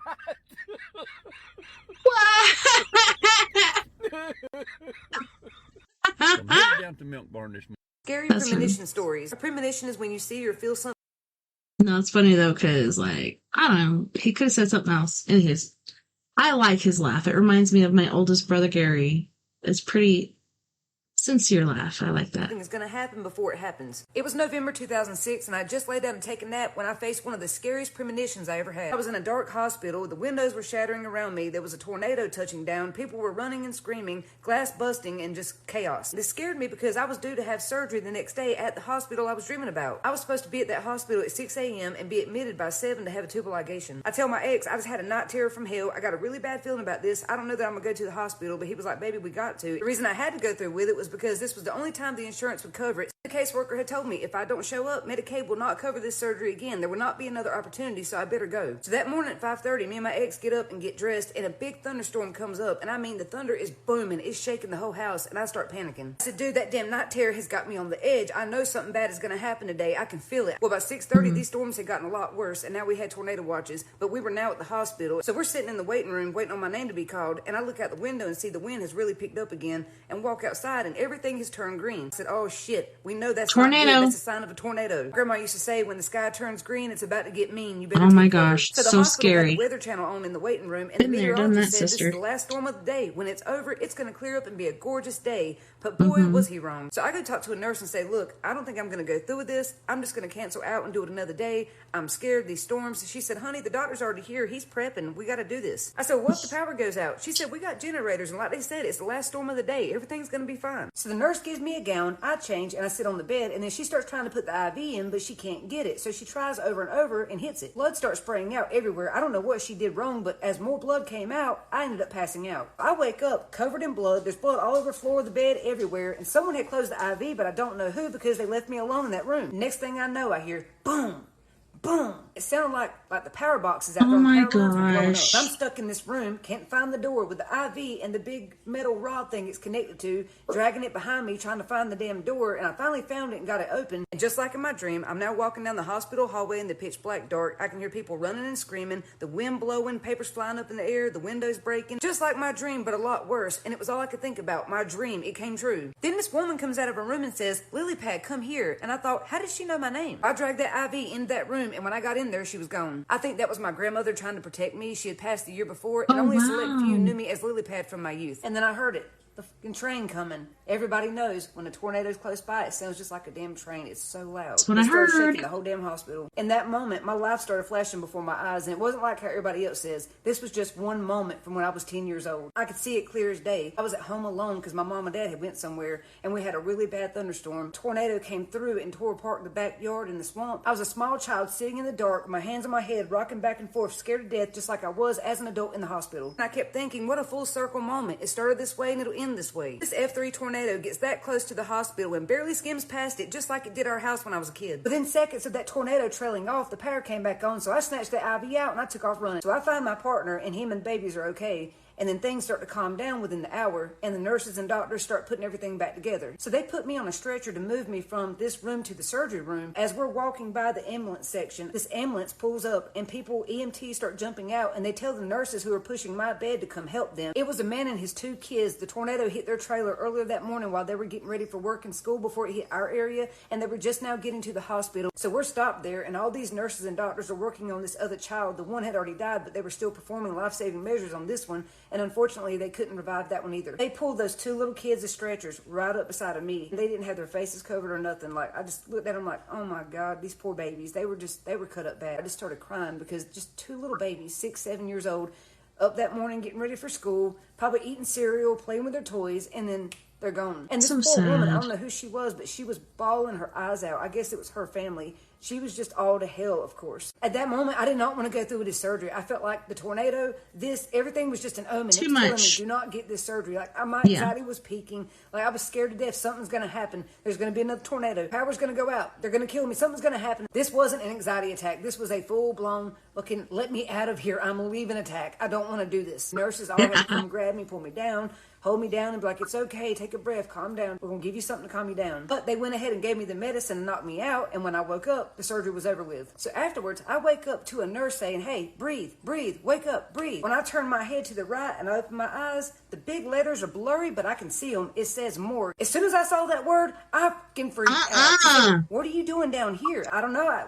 You tell me. I just woke up. I couldn't hardly talk at this point. She said, I think somebody got confused and they brought you down here to the morgue instead of to recovery. You're said, fired. How does that even happen? Somebody had literally pushed me on a stretcher with the IV rod, the bag and everything, down to the morgue and left me outside the doors. Crazy. While she's asking me all these questions, this man comes out of the morgue and he opens the 2 doors and I can see the 2 little kids laying on the table. So that same nurse grabbed the stretcher and started pushing me back to the recovery room. And when we walked in, she said, hey, I found one of your patients. She was down there at the morgue. She said, who the hell took her down there? And the other nurse said, I don't know, but with everything going on, there's no telling. So because this was an outpatient surgery, I was allowed to leave not long after the surgery was done. So I get to the car and I tell my ex, please just take me home. I can't take no more mentally. That tornado was an F3. It killed 4 people and injured many others. And it was devastating. That was one hell of a day. And I wish I would have just listened to my gut and stayed the hell home. I'd been a lot safer and less traumatized had I listened. These premonitions or woman's intuition has happened to me all throughout my life. And every time I've ignored that gut feeling, something bad has happened to me. So always listen to your gut. Scary premonition stories. A premonition is when you see or feel something is going to happen before it happens. Oh, I'm on the November wrong 2006 page. and I just laid down and taken.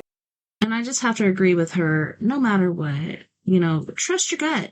Your gut will never lead you astray. Like, the heart wants what the heart wants. The mind overthinks things. Listen to your gut. And people are like, I got a real big gut. Yeah, you might, but it's in here. Not here, but down below.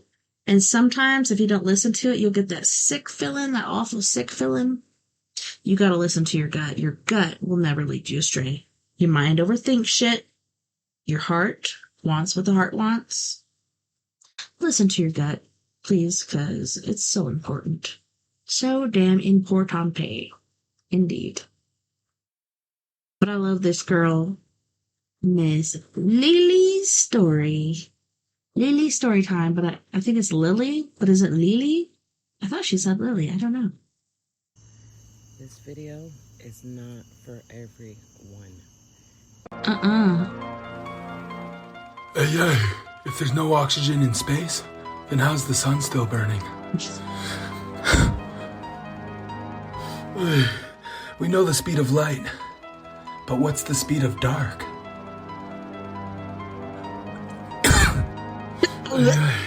When butterflies fall in love, what do they feel in their stomachs?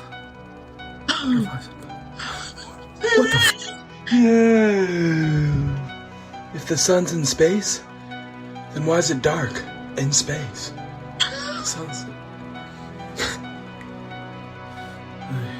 Do you think dogs howl at the moon because it's a ball they can't reach? It's a ball they can't.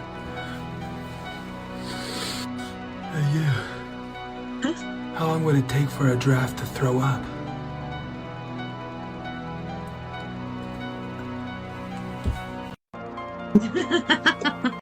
If you believe the Earth is a globe, then you are lost in the Matrix. Okay, first of all, I need to know, why are you wearing gloves, and are you about to murder, death, kill me? Okay, let's continue. And have fell for their programming.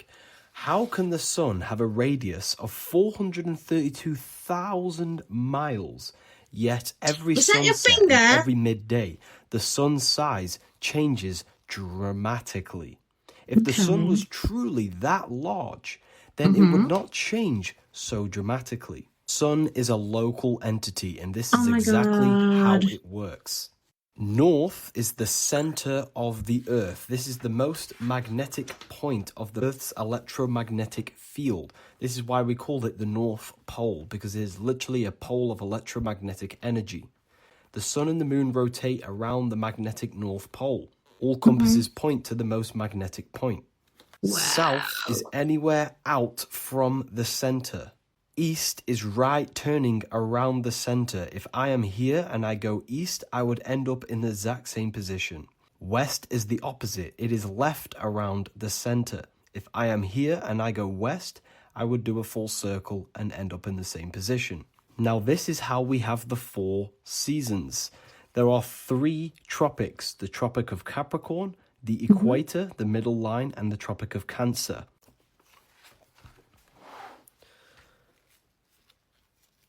The sun does a big spiral and then spirals in towards the center and then spirals back out to do another big spiral. Okay.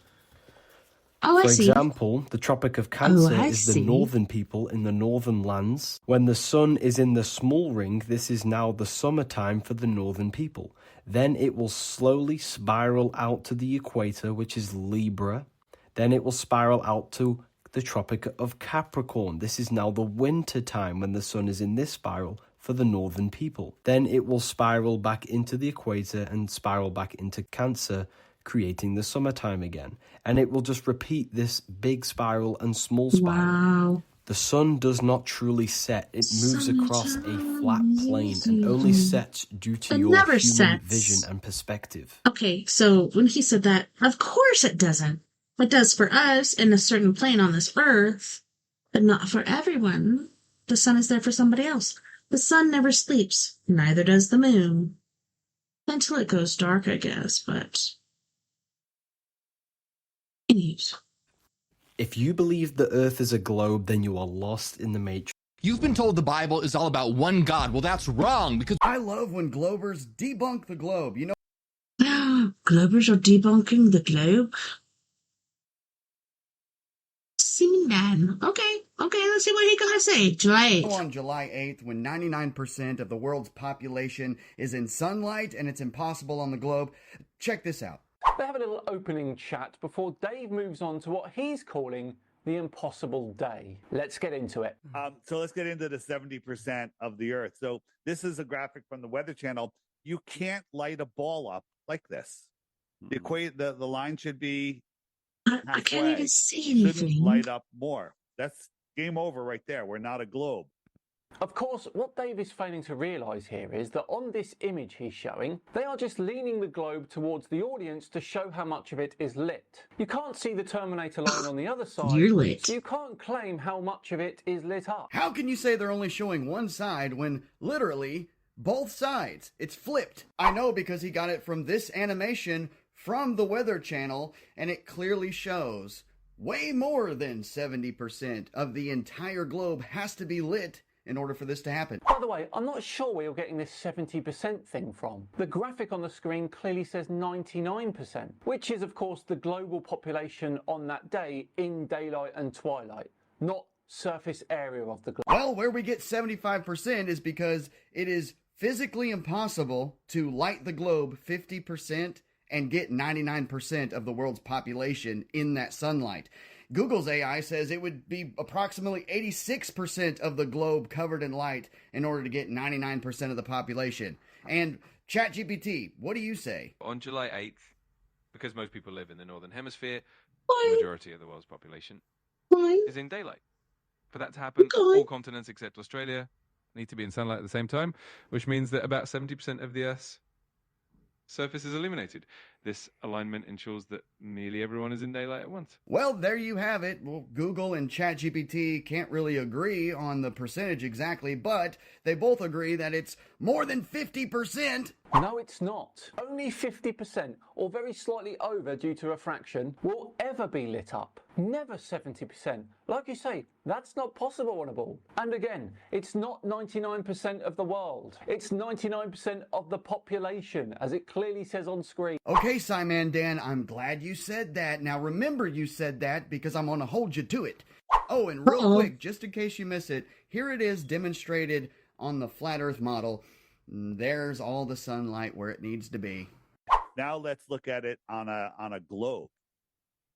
So here we have a globe set up at its 66.6 degree tilt. We have a sun on the other side of the garage. Now here that pink is Australia. We're going to put Australia right in the dark, just like it is. And then we're going to run around to the other side and we're going to take a look. And Houston, we have a problem. All of South America is in the dark. Now, at first glance, this looks awful for the globe, but if you have a look at their setup, you can see why it's wrong. They have the tilt of Earth as if it's the summer solstice, June the 21st, but the date on their map they just looked at was August the 13th. I'll mock it up with my globe in the correct position so you can see how it works. Oh, okay, so we might be wrong. All right, Simon Dan, educate us. Show us on the globe how it works. Right, so you can see here that I have the globe set up off centre. So this here would be the summer solstice, but I've got it now set up here, so this is sort of August time. You can see clearly that the US coastline is just in the dusk there, as per the diagram. And if you come round here, we can see that China is in sunlight and dusk.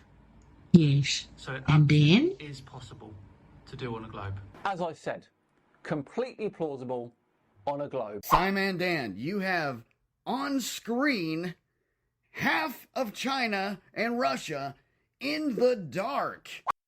You've been told the Bible is all about one. I love when Globers debunk. Hold on. We can see that China is in sunlight and dusk. So it absolutely is possible to do on a globe. As I said, completely plausible on a globe. Simon Dan, you have on screen half of China and Russia in the dark.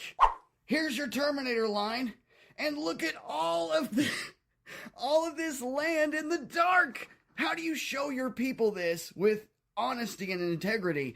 They're looking at this, and you're calling this a debunk video? Not to mention that you have Eastern China completely in the dark, which is 94% of their entire population lives in that region that was in the dark. This is why I believe this battle is 100% spiritual, because here he tries to demonstrate why we are wrong, and he shows exactly why this is impossible and how it cannot happen. I love when Globers... They thought they could keep this a secret? No! Well, I caught their hands in the cookie jar. Do you know who this secret group is? You have no idea. But if you think you know, comment who they are below, but don't cheat. While you're guessing, let me give you some hints. They forced a prime minister out of power. His crime? Believing his own country should own its own oil. Who was How dare you? This group. A foreign oil cartel. Nigeria didn't want to give up their oil. Villages burned. Manufactured civil war. But their oil profits soared. When scientists warned, all of this oil production taken from the earth, polluting the skies, is going to destroy our planet. They didn't just deny it. They funded fake scientists, paid your government officials to make sure that you didn't go to renewable energy so that countries could keep buying their oil. They don't want a better world, they want a dependent one. When propaganda failed, they used war on Iraq, war on Libya, Syria, War on anyone. blood for barrels. Some of y'all are like, nah, that's just capitalism. Wrong. This was planned. An ultra-rich group of men came together with one mission: control the planet, control its fuel, and control its future. They weren't elect, they weren't divine, but they acted like gods. Who are they? John D. Rockefeller, are you surprised? J. Paul Getty created a Saudi oil empire. Marcus Samuel, Shell Gas Company. Walter Teagle, Exxon's oil baron, with intel ties. In other words, the CIA. They weren't just rich, they were strategic. The One of them CIA? created the plan. Each brought value to the plan, and they shared the profits together. Their joint company's cartel was called the Seven Sisters. An oil cartel so powerful it controlled 90% of the global reserves. That's Exxon, right. Shell, BP, Chevron, Mobil, Texaco. You know the Gulf. names. But You know behind the them names. were the men who shaped your world, dictated global politics, rewrote national borders, engineered inequality. Here's my question to you. Why don't conscious people come together like this? They use that power to dominate. What if we use that same model? to heal instead of harm. We're doing it. This is a new movement called the Architects. I am pulling together a team. The world's most powerful people build infrastructure together. Now it's your turn. It's our turn. We're talking about a group of people. It's only going to be 100 people in there. We're going to be traveling the world. I'm about to go to Alaska. Getting How are we on gonna do big that? stages to spread good messages for the world. I'm about to do that on my TED Talk. I'm going to be growing everybody's following. I have over 600,000 followers. Could you imagine having a group of people you could depend on, a network of people putting their funds together to change the world? Traveling the world together, going to ancient ruins, going to actual teachers in person, educating their children together? Are you in? Message me movement or architects if you are. Oh my They lord. met in secret. We meet in light. They plan centuries of control. We're planning generations of regeneration. The Seven Sisters changed the world. Now it's our turn. I love you all. Peace. That blows my mind too. Okay, the Seven Sisters. What is that? For me, as far as my livelihood, when I was a baby, I got a really bad case of thrush. And then my mom took me to a seventh son of a seventh son. At the time, we lived in Appalachian America. And yeah, my dad, being born and raised LDS, did not agree with it. But he still went with my mom because my mom was most powerful. Anyways, I think this is a big reason I have a phobia of spit. Because this person, I don't even know how I found this out, but he took me up, he said something, he spit in my mouth. And then gave me back to my mom, and my mom took me home, and then after that, I no longer had thrush, which is like a yeast infection in my mouth. How did that happen? Well, my mom has a lot of yeast on her body. Me being her daughter, I also have a lot of yeast on my body, so I'm quite buttery, I might say. My eldest daughter did get thrush. My other kids, my other three, did not. I don't know why, but maybe perhaps because it's my first and untreated, etc., etc. I didn't even treat it. I don't know, but anyways. 7 daughters? This to me is something new. The seventh son of the seventh son I've heard of for years. 7 daughters, I am intrigued. I must tell you, I am quite intrigued. Let's get back in it. Hello, friends. Are you ready Hi! for the most important UFO video you've ever seen? Well, buckle up. This is a wild one. So, I do believe that most of the UFOs that we see are actually bodies, very similar to the human body, but designed for interstellar and interdimensional Like travel. biological as opposed to the bodies. human body, which is designed for earthly travel.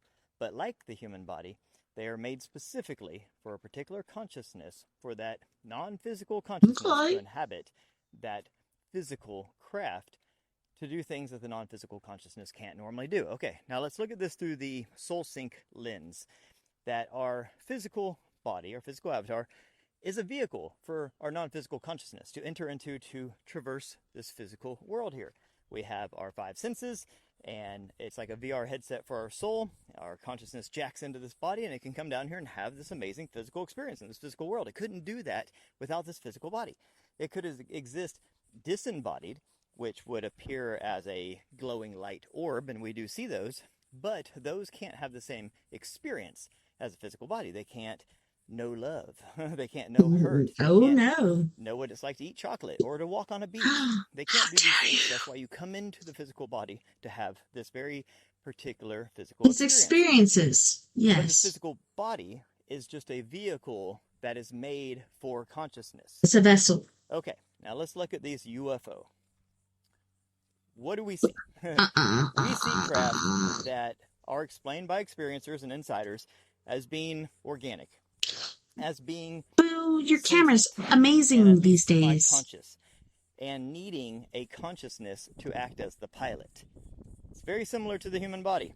The human body has a level of sentience and awareness and even a spectrum of consciousness. It can exist on its own. When you go into an out-of-body state, the body still goes on. But it needs that higher self, that higher connected consciousness that's connected to source, to really animate it and bring it to life. That's what the higher self mixed with the human self, that synchronization is what I call soul sync. I talk at length about that. So that same framework there, we're going to apply that to UFOs. So say you are a consciousness and you want to traverse the cosmos, right? Go in between all the physical worlds and between the non-physical dimensions. How would you do that? Well, you wouldn't build a physical craft. That doesn't make any sense. Like, you wouldn't just go into a factory and make a UFO, because that UFO might work fine in the physical matter reality that you build it in, but once you leave that bubble, everything changes. The laws of physics, laws of nature are different throughout the universe, and especially when you go from physical to non-physical. So you would need a type of a craft that can change and morph and evolve with the surroundings that it's in. This is what we see with UFOs. When people see them from a distance, they say they look metallic, silvery, right?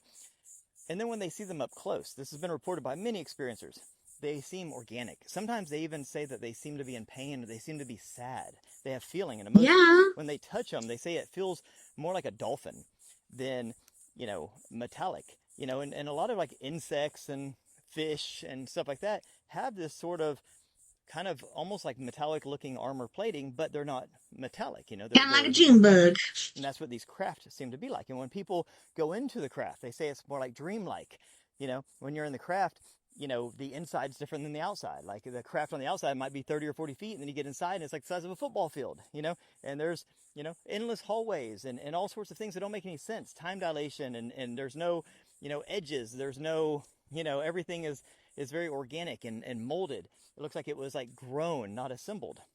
And they talk about how when you're inside these things, everything, there's like a knowing, and you speak telepathically, and things change with your consciousness. Well, if you think about the inside of a being as opposed to the outside, like, look at me, okay? I'm just a normal sized dude. I'm 5'10", $170. Yeah, like I can see that. And if you were to go inside me, right? No, thank you. Dirty, but if you were to go inside me, hey, you can't help it. It's like a universe, right? Think about, there's trillions of cells and all the different synapses and neurons firing and all the electrical waves going through my body and all the stuff happening inside every body. There's like a universe inside your body. So the inside of you, how do I not make this dirty? The inside of you is like a universe. The outside of you just looks like a regular being. Well, look at these vehicles, these craft. When people go inside of them, they say it's completely different on the inside and the outside. That's exactly what you would see if it was a biological craft that was made in the same way that our biological body's made, as a vehicle for consciousness. Okay, let's take it a step further. People report seeing grays on these craft, and the grays seem to be these like automatons piloting the craft. And then there's like a lot of times the craft will go back up to a larger craft where there will be like Nordic beings or mantis beings that seem to be over in the hierarchy above the grays. And in this case, what it seems like is happening is the grays are like a drone, like an artificial surrogate pilot for these craft. So if you imagine the craft is made for a specific consciousness, the same way your body is made for your consciousness, right? There's a link there, a synchronization there. They're made for each other, like a lock and a key. Well, if these craft are made in the same way, where a craft is made for a specific consciousness, but then somebody else wants to pilot that craft, that's not that original consciousness, maybe you use a gray as like a surrogate, as a stand-in drone pilot. And that's what it seems like these things are doing. It seems like beings like the mantis and the Nordics use the grays as little drones, and those grays can actually pilot these craft. What up, little bee? Now that's all fine and dandy. You following me? Because it gets even Okay. Yeah. So now we have something called these psionic teams, and these, like Skywatcher and Jake Barber and his crew, and they're doing these things where they are like summoning these craft, right? They're basically like getting a meditative state, and they're using like focused intention to make contact with these craft and actually like bring them down, which is pretty unethical, and I don't know why they would do that, but this is what they're doing. And it's one thing to make contact and like say, hi, Flash, if you hear me, oh, that was nice, love you, right? And that's what we do. But to like actually try to crash these things, another video. Yeah. But how can my theory of these explain what they're doing? Well, it actually makes a lot of sense, because if you think about it this way, these craft are not made like in a factory, like in this materialist mindset, like we like to, clump everything into. It's different. So if these craft exist in this sort of meta material, format where they're not really physical and they're not non-physical, kind of like our body. If you think about it, we like to think of ourselves as physical, but then when you drill down into the atomic level of a human or of anything, it just turns into like vortices of energy and probability distribution fields. There's not really any physical matter there. So we're physical and non-physical too. But these craft are very physical and non-physical because they have a deeper understanding of how the universe works, and they can morph from physical to non-physical. So when they're in, like, say, our atmosphere, or they're observing our planet or doing what they're doing, and then our psionics guys make contact with them and pull them in with their Jedi mind tricks, and then summon them down and actually pull them down to the density of our physical world, well, then our laws of nature and our laws of physics, the rule sets that govern this physical matter reality here, start applying to these metaphysical craft. And then they're sort of spontaneously 3D printed into our reality. They become fully material. And that's not what they're designed to do. And that's why they crash. And that's why they crash. And that's why when we find them, they don't make any sense. Like they find these things, they're like, all right, let's reverse engineer it and make weapons, dude. Wouldn't that be awesome? And then these things in hangars for freaking 80 years, and they still have no freaking You never know, because dude. You they're looking never at this know. thing all wrong. These aren't physical craft that were made in some physical factory on some planet in Zeta Reticuli and flew here. That's an insane way to think about reality. Deer flew here. When they're bringing these things down into the thickness and density of our reality, they're not made for that. They materialize and they can't take the density, they can't take the heat and everything. That this place is not what they're made for. So they crash, or they morph into some anomalous shape or some egg type shape or something like that, and they just crash, and then we pick them up. We don't know what to do with them. But I think that we're looking at UFOs all wrong, obviously, because 100 years on and we have no idea what we're talking about. So Even more than that, brother. The same way the human body Even more than is that. a vehicle for consciousness. It's a vessel for consciousness. I think these craft are vessels and vehicles for consciousness as well. But instead of making like the human body specifically for this planet, where we can climb trees and walk on beaches, like we're made pretty well, suited for this planet for the most part. These craft are made for a completely different purpose. To travel the cosmos, travel time, travel dimensions. That's right, brother. And to do it with a consciousness as the pilot. And I think the question we need to be asking is not where these craft come from, but where is the host consciousness? Because that host consciousness is piloting these craft. I have my theories. I would like to know yours. Let me know in the comments below. Have a beautiful day. Peace. Peace. Hello, friends. Want to hear a story? This story is going to take us to Mars girl. Bluff, South Carolina. The little community of Mars Bluff is one of the oldest communities in Florence County. And before the establishment of the city of Florence, Mars Bluff was also its main town. But after the railroad came through, it became little more than a small tobacco farming community. A very quiet, peaceful place where not much really ever happened until the afternoon of March 11th, 1958. This was during the Cold War, and there was a rising fear of a nuclear attack from the Soviet Union. So the U.S. Air Force routinely practiced simulated bomb drops in order to determine their accuracy. One such practice mission was Operation Snow Flurry. And on that day, these three men, Captain Charles Woodruff, Captain... I have a question. Is it full of snowflakes? Bruce Kolka, and Captain Earl Kohler, boarded their plane, a B-47 aircraft that was equipped with a 26-kiloton Mark VI nuclear bomb. Their scheduled route would take them from the Hunter Air Force Base in Savannah, Georgia, to Canada, then to the UK, and finally to North Africa before its return. Before they left, the crew struggled a bit to lock the Mk6 into the bomb bay. But finally, after hammering the steel lock pin into place, the three men boarded their Stratojet and they lifted off from the airfield at 3:53 p.m. It was a lovely spring day back in Mars Bluff, and there the Gregg family were enjoying their afternoon. Walter Gregg was in his workshop behind the family home and was working on mending a bench. His wife Effie was getting some sewing done in the house, while their three children, 9-year-old Helen and 6-year-old twins Walter Jr. and Francis, were playing outside with their 9-year-old cousin Ella. The four children were romping around the yard and running back and forth from the girls' playhouse, which was nestled in the woods behind the house. At the same time, overhead, Captain Woodruff, the co-pilot, noticed that a light had come on, indicating that the locking pin of the bomb harness was not engaged. So Bruce Kolka, the navigator of the flight, crawled into the space beneath the bomb to inspect the locking mechanism, but he couldn't quite reach it. As he attempted to hoist himself up above the bomb and come at it from a different angle, he accidentally grabbed and pulled the emergency release pin, and the 7,600-pound bomb broke through the bay doors and fell. On the ground, the three little girls emerged from the woods, giggling. And they ran back towards the house, and little Walter Jr. burst into his father's workshop, just as Walter Gregg lifted his head at the sound of an aircraft flying kind of low above them. It was right around 4:20 p.m. when that bomb hit, only roughly 100 yards from the Greggs' home, right on top of their garden and very close to the girls' playhouse.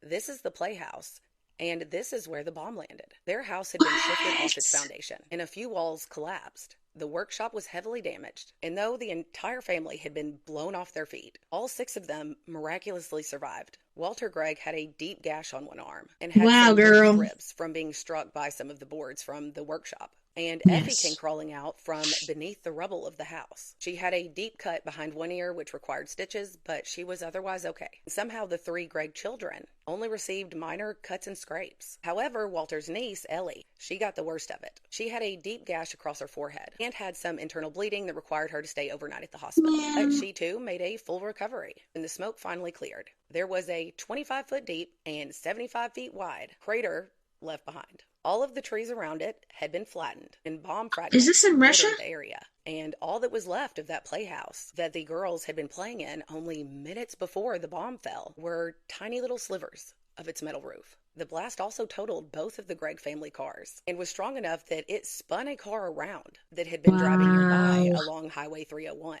It also damaged other nearby homes, and Florence County employees heard the explosion from 8 miles away. It's also said that they could see the cloud of smoke and debris from the Florence County courthouse. Oh, yeah. Everyone agreed I believe it was an absolute miracle of God that no one was killed. But that was little consolation for the Gregg children, who were unable to find their kitten after the explosion. They were devastated. But then, nearly 24 hours after the blast, a second miracle occurred. Their little kitten Mitzi was pulled from the rubble, scared but unharmed. When the bomb hit, the shockwave jostled the plane. The crew screamed into their radios, "Broken arrow, broken arrow." The code phrase. I love that movie. An unexpected event involving a nuclear device. The plane had also been loaded with an excess of fuel, which it needed for its long journey, but which also rendered it unsafe to land. So the 3 men could do nothing but circle helplessly for 2 hours until they burned off enough fuel to land the aircraft safely. When it was finally able to land, the 3 men were met with armed Air Force police, who promptly relieved them of their weapons and escorted them into a holding room on base, where they were not permitted to leave or contact their families until this incident was investigated. The fear was that one or more of the men may have been in bed with the Soviets and had dropped that bomb on purpose. That, however, did not turn out to be the case. It was just a terrible accident. And after some intense questioning, the squad was released, but they were quickly reassigned to bases overseas and bustled out of the country. Oh, that it was an accident. Yes, I accidentally fell upon a... While the military swooped in for some damage control. Within a few hours, the Air Force had established a 2-mile perimeter around the crater and quickly announced that the warhead had been unarmed and there was no threat of radioactive contamination. They stated that the nuclear core had not been equipped on the bomb. The damage had come from the few thousand pounds of explosives already in it, and that if that core had been installed, that it would have wiped out everything in a 5-mile radius and caused widespread radiation poisoning. However, they did admit that there was some remote danger of nuclear contamination from the explosion scattering nuclear material, and they seemed very concerned about all the bomb fragments that were scattered over the area. When the Air Force found out that there were people in the community that had picked up some of the bomb pieces for keepsakes, they made an announcement that all fragments should be turned into the local authorities immediately. And for the next 25 years, military aircraft routinely surveyed the property of the Gregg family farm, checking radiation levels. As for the Greggs, while their survival was deemed nothing less than miraculous, they lost everything. Their house was destroyed. All of their belongings had been confiscated by the Air Force, and they'd been left with not much more than the clothes on their back. Okay, sister, you're talking about that. Okay, let's talk about nuclear blasts. Okay, do you guys remember where they have houses set up, and it's a house with windows, and you look inside, and there's the family, and they're just like, oh, we're about to have a little lunch, and then all of a sudden, you know, the big-ass mushroom comes out, and it's an explosion, and it goes all directions.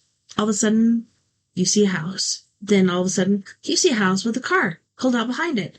Like, these things are not true. These things are freaking fictitious, and I don't know, talking about it makes me feel kind of funny inside, because I just want people to agree with me, but at the same time, I saw what I saw, and these nuclear blasts that are filmed, how come everything around the camera is fucked up, but the camera's okay?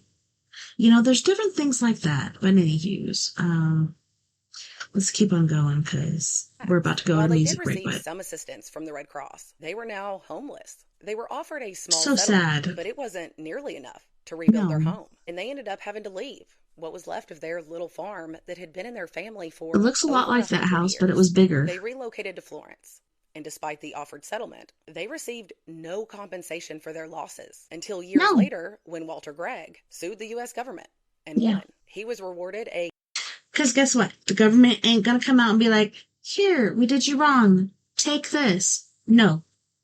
You need to stand up on your own feet or knees or whatever it may be and take what's yours. measly $36,000 for the U.S. Air Force dropping an atomic bomb in his Mhm. backyard. But during the cruise time overseas, each of the three captains, independently of each other, wrote letters of apology to the Gregg family. And Walter Gregg not only So forgave sad. them, but he also formed a friendship with these men. They all kept in touch for the remainder of their lives. Good. First, it's been pals, and later, when the three were allowed back into the country, they came knocking on Walter Gregg's door. And as wild as this story already is, what these men told him is even crazier. One of them allegedly informed him that they informed the base in their distress call that they had lost hot cargo. They said that the nuclear warhead. Okay, so they said that. Guess what? That wouldn't be the first time. We have at least 1, 2, 3 different nuclear bombs, aka devices, missing accidentally or whatever may be from the government. One is in a swampland, one is in the ocean, and the other one is where? I don't know. But yeah, our government, oh my gosh. Please don't had been depend on equipped, them. And for whatever reason, it just didn't detonate. They told him that the low levels of uranium that was detected around the crater was actually much higher than reported and didn't come from scattered nuclear materials. It came Yeah, from it's the too leaking high. plutonium core, a completely different story than the one put out by our military. I found Yeah, this to girl. be very interesting and alarming, since there were several witnesses that called into the authorities after the explosion, describing a mushroom cloud. But before anyone gets too freaked out, the official story still stands, that the bomb had not been armed when it was accidentally dropped. But it does make you wonder. With time, the Gregg's property sold, and it's passed hands a few times. And on the 50th anniversary of the accident, exhibits were set up around the crater, and a historical marker was put up on Highway 301. It sits a few hundred yards from the actual crater. There is still a display that holds some historical information. There's a small viewing platform by the crater, and a large life-sized cutout of the bomb. But the site has become overgrown and hard to reach, and it is on private property. It actually looks like it's just right in someone's backyard, but Yep. it is still there. A stark reminder of the day that the U.S. military dropped a nuclear bomb on U.S. soil. Want to hear a story? This story is going Yes, and that is not the first time, I must say. Like, okay, so over here in New Mexico and other places like the Sands, etc., that's where atomic bombs were dropped repeatedly. But as far as being like, oh, nobody ever expected this to be a property like this, like a property that I played hide and go seek on, which was my Aunt Janie and my Uncle Melvin's place, came back years later, and all of a sudden, there's Civil War stones, like headstones there in the yard, right when you're pulling up. They were never shown. It was always like a bush or something. We never saw them. But then, years later, last time I went up there to Arkansas to go visit my mom and my cousins and my uncles, etc., etc. Sorry, my hair is all wild, willy-nilly. Anyways. Oh my gosh, Becky. There were gravestones there. There were graves there. 1, 2, 3, 4, 5, 6, at least 7 from the Civil War. One of the major experiences we had were the Civil War grounds in not Springdale. I want to say Springdale. It might be because there's Fayetteville, Springdale, and what is the other one? I think it might have been like outskirts of Springdale, not like in interior Springdale, but anyways. Oh my goodness, that was the most amazing paranormal experience that we had had. My daughter saw this man in khakis. Just like, it was like a khaki colored uniform, and he saw me and then he ran up the stairs. And then there was a lot of other things that happened, but come to find out, it could have been like a general running up the stairs of his house, which was not really his original house. It was a duplicate.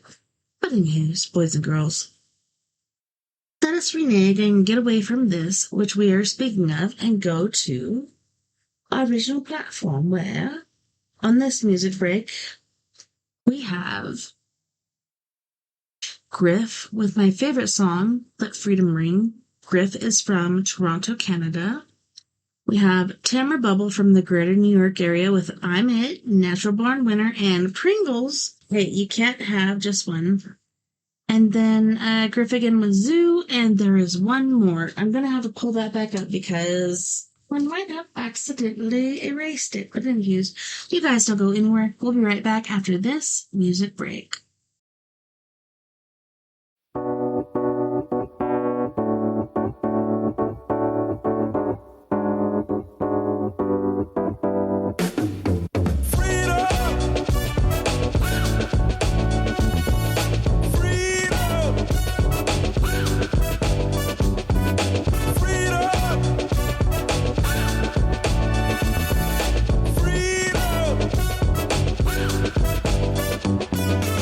Okay, yo, here's the scoop. You can still be a slave, yo, whip and loop, that's the truth. Got big houses, nice cars, that's real cute, but it doesn't mean nothing, you ain't free to choose. When I say free to choose, no alarm clock, don't gotta hit the snooze. The world is backwards, I'm so confused. They say freedom of speech, but when you speak your mind, they blow a fuse. Just being honest, common sense ain't common, it's kind of ironic. My freedom, I recently bought it, now I'm a target. If I do the wrong thing or say the wrong thing, come on man, let freedom ring.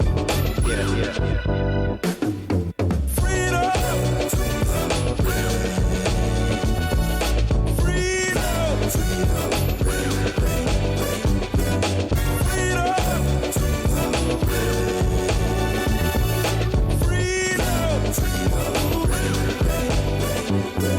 United States become divided states. The world is filled with all kinds of shades, and still resegregate. Parents separate from the children, that's not okay. We should be free to laugh and play. Do it now before you pass away. Fight for what's right, enough for everybody to get a piece of the pie. Brainwash, social media full of lies. Go to work, pay bills, then you die. Need a breakaway, guns, get rid of the AKs. Our ancestors paved way since the slave days, but we still hurting. Carry that burden. Stop playing victim, beat the system. Love is love, it should be shown. Can't grow unless you leave your comfort zone. This I know, I learned all this from the mentorship. Kids don't know what independent is. Take advantage what your parents did. Go against the grid, you have to. Like going to the bathroom, learn the right songs. Cause of Matthew, liberty like statue. They call now the present, cause it's a gift. It should be cherished, last name fearless, not Harris. All thanks to my parents' parents. Now, love the last name every time that I hear it, cause I know what it represents. Climb the fence, so now I got freedom. Such a beautiful thing. Freedom. Such a wonderful thing. Freedom. Such a beautiful thing. Freedom. Such a wonderful thing.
side, make way for the bubble.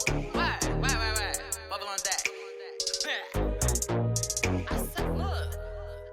Hard to hear it, what's up? Look. Watch out, little homie, watch out. I'm seeing it, loving it, feeling it, breathing it. Saying it, doing it, running it, barely. I'm a natural winner. I'm the one that you invite to meet your parents for dinner. Cause I can take a couple L's and I'ma bounce right back. Just so you and all your friends can hit the bounce like that. Cause I'm seeing it, loving it, feeling it, breathing it. Saying it, doing it, running it, barely. I'm a natural winner. I'm the one that you invite to meet your parents for dinner. Cause I can take a couple L's and I'ma bounce right back. Just so you and all your friends can hit the bounce like that. Cause I'm your favorite rapper. And I ain't in the suit, but I'm looking dapper. When I ain't in the booth, yeah, I'm still gon' snap it. Homie, you ain't gotta lie, cause it's the truth we after. And I'm without the beat for the clout. I'm the one you shouldn't believe the rumors about. Spitting and giving you brain tumors and Zuma lessons. Moving and a shaker with the flow. Soon as I pop you toes. If you had any ego or ego, let go. If you had any doubt about me, just know I'm pleasing to the ears and the eyes and the throat. And I ain't giving you no more detail till we talk pillow. I ain't nowhere close to my greatness. I don't do all that boasting, just make hits. Yo, I don't do all that posting, naked pics for likes, and I ain't make this up, I can't fake this. Seeing it, loving it, feeling it, breathing it. Saying it, doing it, running it, barely. I'm a natural winner. I'm the one that you invite to meet your parents for dinner. Cause I can take a couple L's and I'ma bounce right back. Just so you and all your friends can hit the bounce like that. Cause I'm seeing it, loving it, feeling it, breathing it. Doing it, running it, barely. I'm a natural winner. I'm the one that you invite to meet your parents for dinner. Cause I can take a couple L's and I'ma bounce right back. Just so you and all your friends can hit the bounce like that. Cause I'm a lover and a fighter and a giver and a pleasure and pain and boss deliver it out. Yeah, I make this look real easy. Everybody hate Chris, but I'ma win like breezy. But I started later on the way to the top and can't stop, so don't push not one button on this elevator. They try to push my buttons to start levitating, rise above it all. I can tell that you fake when you're shaking my hand, and the smile on your face shows me even you're greeting and meeting and love is hating.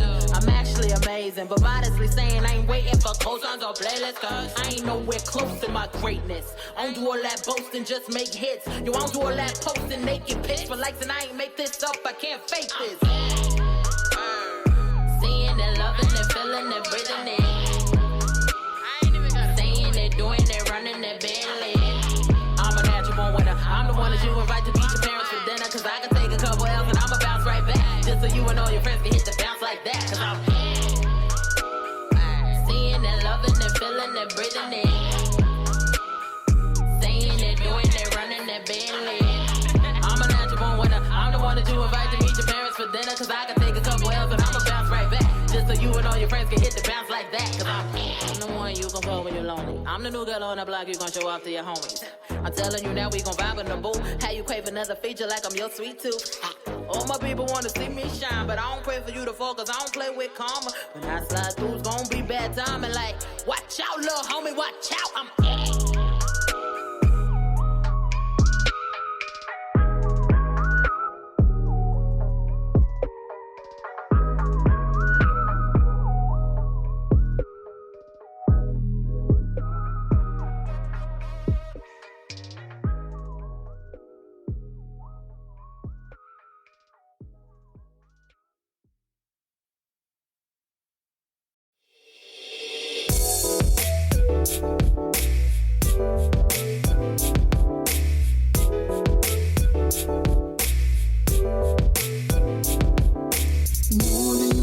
but you can't read.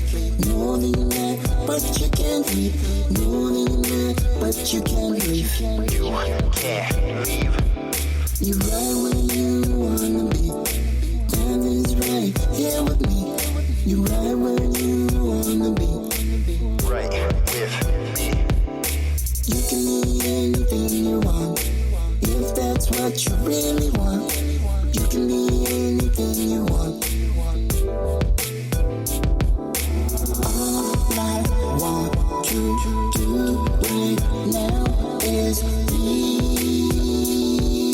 leave this room. All I wanna do. All I want to do right now is leave this room. For good. Not trying to lose my mind. Know that I am wasting time. Not trying to lose my mind. If you wander left behind in this rat race, go back to my place where I know it's safe. And lock myself in my room. Won't watch the news, cause it is so confused. What can I do if I lose you? All I want you to do right now is leave it soon. All I wanna do. All I want you to do right now is leave it soon. Okay. She was a loompa, now her body's super duper. Getting a lot of attention she was never used to. Hitting me up like I was Uber. Got a few miles, so I guess she's a cougar. Real winner, never seen her with a loser. Gorilla talk, ooga booga booga. Scuba, tuba, diver, I'm a rider. Getting cider, sweet like cider. Fighter, rider. Neither wants to get it going. Know it, hold it, fold it, blow it. Wait, I'm joking. Cages broken from these beasts. From down east on the streets, it's a zoo. All I want you to do right now is leave it soon. All I wanna do. All I want you to do right now is leave it soon. For good.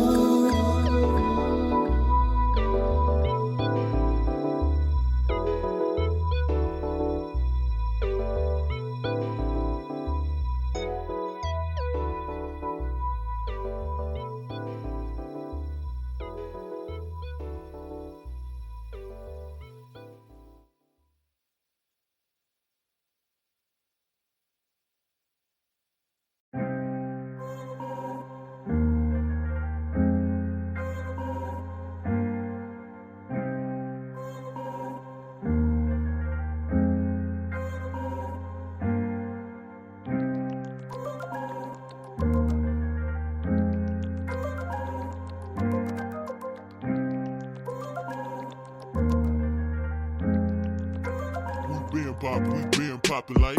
Pringles in the can, all the money really got me dancing. Pringles in the whip, I be stacking them chips like Pringles in the can, all the money really got me dancing. Big baby money grip, I be stacking them chips. Pringles in the can, all the money really got me dancing. Pringles in the whip, I be stacking them chips like Pringles in the can, all the money really got me dancing. Big baby money grip, I be stacking them. I ain't never been afraid of a strange beat. What? New track from the crates, but the same me. Lights on, bills paid, bring the same heat. Couldn't picture me spend the same unless you bring me. Low key, humble brag, never change me. New money coming in, the bank's changing. The quarters to dollars, the checks every hour. That money come in when I sleep or I shower. That's motivation, that dedication. I can see my dreams, I'm already chasing. That bezel clean, watch me embrace it. I'm a single girl, but already taken like a stick-up kid. They already shaking. Old Harlem, Brooklyn, being known for break-ins. Bubble on deck, being known for caking. Stacking and saving up, move up out the hood money. This that, we been eating good money. This that, really wish you would, homie. This that, see you laughing but broken money. So get up out the hood, homie. Ain't no rentals over here, dummy. And I don't really think that we own it. Who we been poppin', look on. Love the money, but the money live a long time and on. Yeah, them bills, so got the money with my own ground. That move up out the hood money. This that, we been eating good money. This that, really wish you would, homie. Who we been poppin' like Pringles in the can. All the money really got me dancing. Pringles in the whip, I be stacking them chips like Pringles in the can. All the money really got me dancing. Big baby money grip, I be stacking them chips. Pringles in the can. All the money really got me dancing. Pringles in the whip, I be stacking them chips like Pringles in the can. All the money really got me dancing. Big baby money grip, I be stacking them. I ain't never been afraid of investing. I'm talking more than dice games and I'm scratch offs. Lottery jackpots and $100 of millions. So who you think they making money on the backs of? Ain't no gambling today. Ain't no gambling with my money. money strong, yeah, my money long, my money song. Not one business, but no business. Natural growth, I mean no business. New growth like my natural hair. Yeah, I'm 10 toes down in the show business. Like back up off, man. Ain't no move around, go business. Bring the track up with the tracks out in the booth. Way steady running your mind, talking this and that. But it's that, move up out the hood money. This that, we been eating good money. This that, really wish you would, homie. This that, see you laughing, but broke ain't funny. So get up out the hood, homie. Ain't no rentals over here, dummy. And no, they don't really think that we own it. So we been poppin', we been poppin', look on. Love the money, but the money live a long time it on. Yeah, them bills, so got the money with my own ground. That move up out the hood money. This that, we been eating good money. This that, really wish you would, homie. So we been poppin' like Pringles in the can. All the money really got me dancing. Pringles in the whip. I be stacking them chips like Pringles in the can. All the money really got me dancing. Big black baby money grip. I be stacking them chips.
Oh, dang.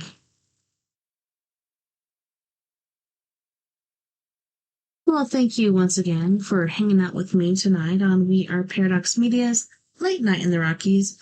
Tonight we're doing Trippy TikToks with me, TessaTNT, and it's been pretty damn intriguing if you ask me. I don't know. There's a lot of stuff going on, and I think we're one song short, but that's okay. We went pretty long into the last hour, and I'd rather share this with you than to do rolling the other way, don't you think? I think. All right, let's get over here. We got our buddy over here, Miss Amber Bowden Vance. She did such an awesome job. Let's go to the next one. Another one. What if it was never the Virgin Mary? Okay. This is Auntie Colette. If you don't know her, you're about to know her, because good Lord, y'all. Let's go. And never Yeshua that she was holding. But what if it was somebody else? Ooh, Satan just loves to put it right there in our face, doesn't he? Mocking us with the truth, all along knowing that we have no idea. Yet knowing the one person who would know, well, maybe it was a little bit of a threat. Because the one person who would know the truth, well, they would be the threat. No one can come to the Father except through me. That's what Yeshua says. You cannot get to the Father except through Yeshua. Sure. Why does the Catholic Church have us... Well, I'm not Catholic. But why does the Catholic Church have its followers pray to Mary, the Virgin Mary? 33 seconds. All right. I'm shaking on this one. What if it wasn't Mary holding the baby Jesus all this time? What? What if it wasn't Mary, mother of Yeshua? Are you freaking serious? Yeshua in all of those pictures depicted by the Catholic Church. Who was it? What if it was Mary Magdalene? Oh, I don't shake this hard when I'm not onto truth. Mary Magdalene holding a child, but not just any child. The Catholic Church depicting Mary Magdalene holding the Holy Grail. Her child. The child she had with Yeshua after he had been crucified. And after he rose from the grave. She fled to Egypt and then to Scotland. What if it was the Catholic Church saying, Mary, we know, and we're never going to stop until we find you too. The bloodline of Yeshua, his lineage. It was never Mary holding the baby. It was the Catholic Church saying, Mary Magdalene, we know, and we will never stop until we find that Holy Grail. The bloodline of Yeshua that continued. What if it was never the Virgin Mary? You know, I should be super surprised by this, but I'm not, because again, you guys rely on me to provide you with news and stuff that's going on within the realms of UAP and everything that's going on in Congress and stuff, but this is... I know you like so hot and stuff, so let me catch my breath. Okay, let's go. These are the sorts of things that will be remembered in history. And the people that are guarding these secrets will ultimately pay for it, you know, because I think people like Paulina Luna and Congressman Burleson are heroes to a degree for what they're doing, and I think they will be remembered for this. They're setting up a legacy here just by doing the things they're doing. Today we're talking about Paulina Luna's astounding, shocking statements on a Joe Rogan episode that she did yesterday. It's nothing short of incredible. Her opening line effectively was, I've seen images and pictures in a skiff, and I am 100% confident, very confident, that this is not man-made. It's not human. It's absolutely not human. It's crazy. So I've got some cliff notes here. I'm just going to go through them quickly. I don't want to waste your guys' time. Okay, Cliff, let's go. She has physically seen classified photographic evidence in a skiff that convinced her that the objects in question were not of human origin. She would not specify the exact content due to classification laws, but made it clear the images depicted something that could not have been created by mankind. That was her words. She has described herself as very confident in that conclusion after viewing the evidence. In earlier interviews and briefings, she has referenced interdimensional possibilities, suggesting that she's open to explanations beyond just extraterrestrial craft from another planet. So she's been told in a skiff by someone that's clued up on this stuff that these things are also interdimensional, which proves that we probably have a multiverse of some kind, which is just crazy to say, but or at least we've got multiple dimensions. And these things have the ability to traverse across our plane into another plane of existence. which, you know, I think quasi-projection was the word that was used by David Grush in his hearing back in 2023. It just, you know, I don't know who said this, but it was a while ago, but a guy said about 20 or 30 years ago, I think he was a philosopher or something, and he said just before he died, things are going to get stranger and stranger and weirder, and they really are. And that's because we're learning more and more about our surroundings. And remember, as humans, our only function is to reproduce and then die. So our scope of what we see is limited. Okay, so what he just said was, we're like spiders. Spiderlings. Yeah, we're like spiders. We fucking died. To what we need, not for what we want to see. Okay, with our hearing, with our eyes, we can only see a certain spectrum. There's so much more going on beyond that we can't see because we're not designed for that. We're just designed to reproduce and die. So I think what we need to ask ourselves right now is, I think that science and discovery has gotten to an inflection point where there is so much cognitive dissonance around this, like Copernicus crisis type thing, because it's now becoming overwhelming with all of the witness testimony and various other things coming through. But when you've got a congresswoman on Joe Rogan saying she's 100% confident it's not man-made, it's not made by mankind, she's very confident of that fact. That was the opening line. Like, I'm still digesting this because, you know, if you watch the interview, it's just like, Jesus, I mean, this is crazy. We're living through this. It's crazy that we're. Jesus be Christ, grateful that we're don't living do through it. this, but at the same time, it's a lot to take on, and it's very, very difficult to be non-biased on these things. I've struggled with it daily because I really want to give my opinion, but that's not important. What's important is that I divulge the news. You guys take it as you will, and that's it. It's not my job to guide you through this. It's my job just to tell you what's going on. What you do with that information is up to you, and that is how things should be done. It's very simple. In a democratic society, the news should be divulged no matter what it is, no matter how controversial it is, and you guys deal with it as you will. But this is nothing short of nuts. Nuts. It's crazy. Boats. Boats and nuts. It's a whole bunch of nuts.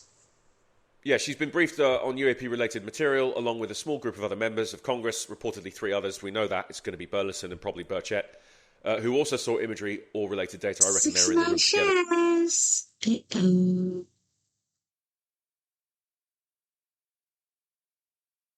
Warning, if you're a parasite, you're not going to be able to watch this video. So I'm going to give you 3 seconds to scroll if you're a parasite. 3, 2, 1. If there was a way to break all the spells and escape this matrix, would you take it?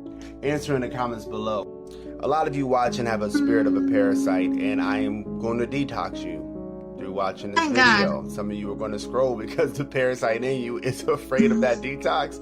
The rest of you stay. It's going to be okay, but you're going to get angry first. The 3 sentences behind me are going to really bother that parasite inside of you. You are an animal. Your job is not your purpose. If you don't charge for your gift, you will lose them in the capitalistic matrix. The people who scrolled couldn't handle it. The belief that you're not an animal is used to control you. If you look up the etymology of animal, you'll see that it's animus, meaning spirit or soul. There's nothing wrong with being an animal, but even further into the actual definition, it means an organism that eats organic matter. That's you. See, it's easy to control people who don't believe they're animals because we understand that every single animal has a role. So if we want to understand the purpose of an animal, we just look at its environment. Its natural environment will tell us what its purpose is in nature and what it's supposed to do. The problem is most of you don't know what you're supposed to eat, what you're supposed to do, your collective purpose. You don't even know what your natural habitat is, and this makes you easy to control. So then somebody can tell you what your purpose is, and they normally tell you that your purpose is a job. Okay, you're still here, we're detoxing, let's go. Your job is not your purpose. This is what I call the false mystery. It's not a mystery what your purpose is. All you got to do is figure out what humans were doing before civilization. That hurts though, before civilization. Right, since you don't know your purpose, they got you working a 9 to 5. You think that you were made to work a 9 to 5. When somebody asks you, what are you? You tell them your job. Your job. You are much more than your job. Let those parasites go. This one's going to hurt your parasites the most. If you don't charge for your gifts, you will lose them in this capitalistic matrix. See, that parasite wants to take from you so that you can do the same to others, like a vampire. Money isn't good or evil, it's just a tool to get from one place in this capitalistic matrix to another. And In this place, you have to take care of yourself before you take care of others. It's like being on a plane when the oxygen masks fall down. They say put it on you before you put it on your child, because if you pass out, no one will help your child. You see, the people who give out their gifts without receiving anything for it end up being depleted. So now when somebody comes to them and they really need their gift, they really need their help, they're like, bro, I got bills to pay. I'm about to be evicted. I got to feed my children. But if they would have paid themselves first, it wouldn't be in this predicament.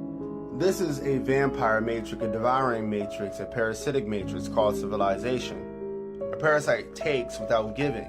Notice that the more advanced civilization grows, the weaker humanity is and more depleted the earth. A parasite. So obviously it creates a bunch of parasite humans, right? The parasite's job is to take without giving back in order to keep you here. These are the kind of people who will shame you into giving everything you got while they give nothing in return. Not because they have nothing, but because they won't give it. I'm going to give you an example of this spiritual parasite you have in you. For example, when I say to you, I charge people $150 a month in order to bring out their higher self. If that hurts you or bothers you, that's the spiritual parasite. Actually, I do have a free book. I feel like you're a parasite. Here's the last one. Hey, you're on top of that shit too. Where I'm trying to teach like leaders, spiritual, conscious people on how to be a bestseller, how to get over 100,000 followers, how to quit their 9-to-5 job. And that's literally $1,000 a month. That hurts in here, in your body. Again, spiritual parasites. There's nothing wrong with you doing that or anybody else, as long as you're actually giving ethical value. My mission is to free y'all from this matrix. Do not listen to the parasites.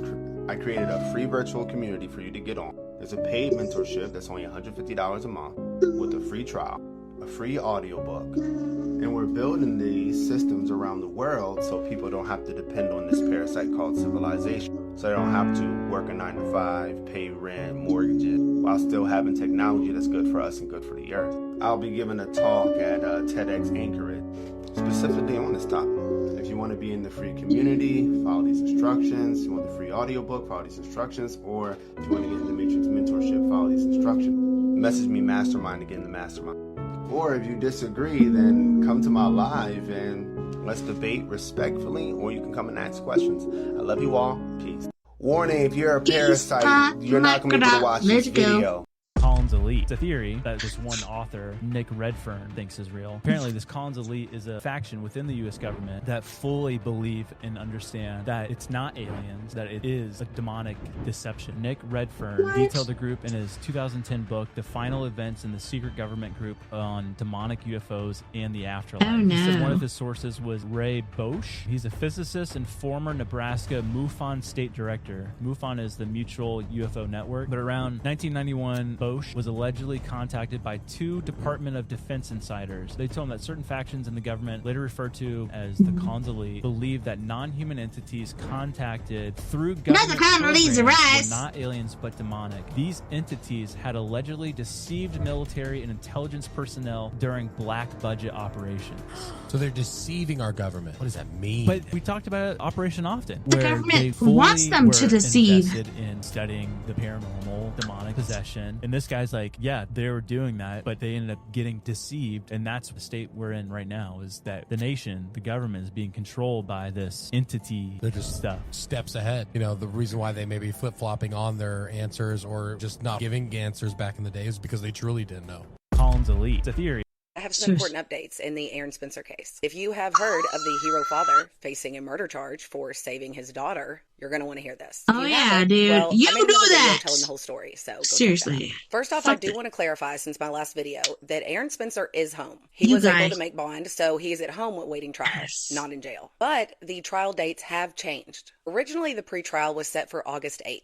With jury selection beginning in September. And now the pretrial is set for December 17th, and the trial will begin on January 26th, 2026. And as of right now, unless this is changed, it will take place at the Lonoke County Courthouse. I know a lot of people have expressed interest in being there, and I do encourage everyone that can be there to be there. Second, and this is important, Aaron Spencer's team is also asking for everybody's help and reaching out to other possible victims of Michael Fossler, the predator that targeted the Spencer's 14-year-old daughter. We're trying to find any other girls or women that this man may have victimized. Anyone who may have had odd or uncomfortable interactions or experiences, or just anyone who may have some insight or knowledge that could help the Spencer family or the Spencer's defense. And they have set up an email to contact. I'm going to put it on the screen and leave it there a minute. But it is fosslerinfo@gmail.com. And I'd really love for y'all to help me share this. If you are a creator, make your own videos about it. Just spread the word and share the email and tell everybody that we're looking for anyone that have some experiences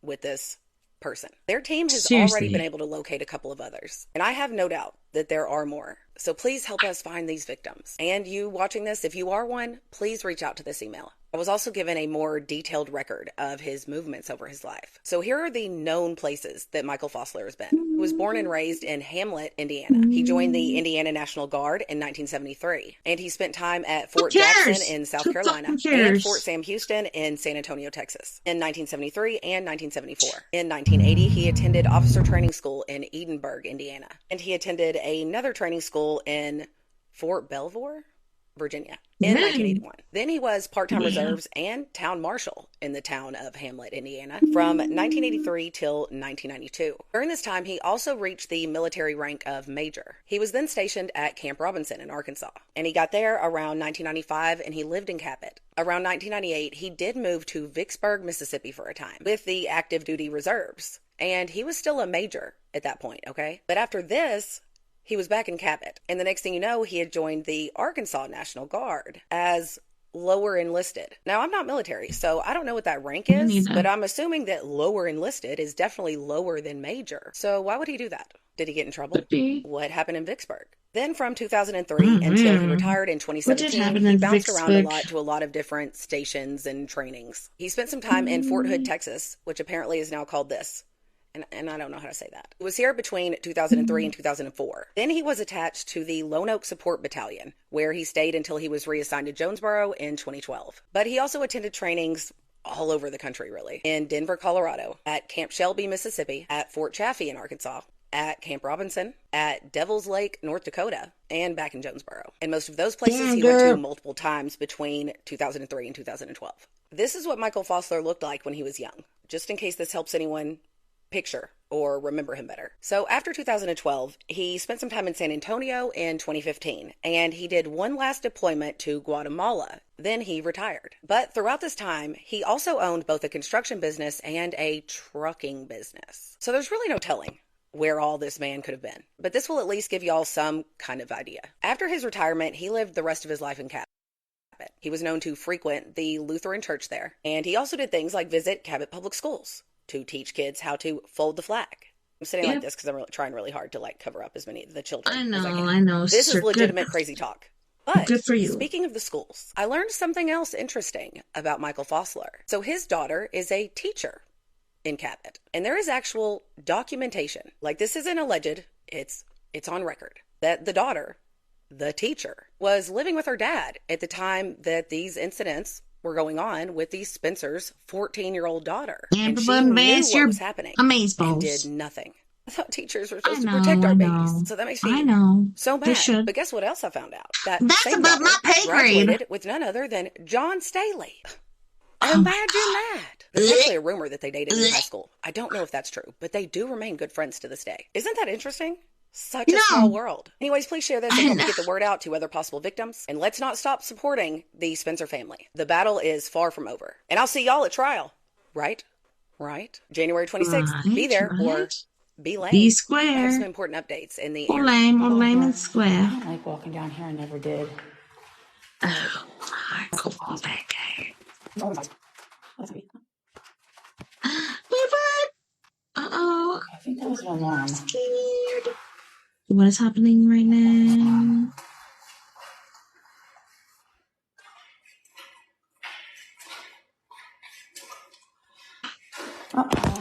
Hello. No. Hold on, guys. Oh my god. No. Nobby. Just died. Oh my god.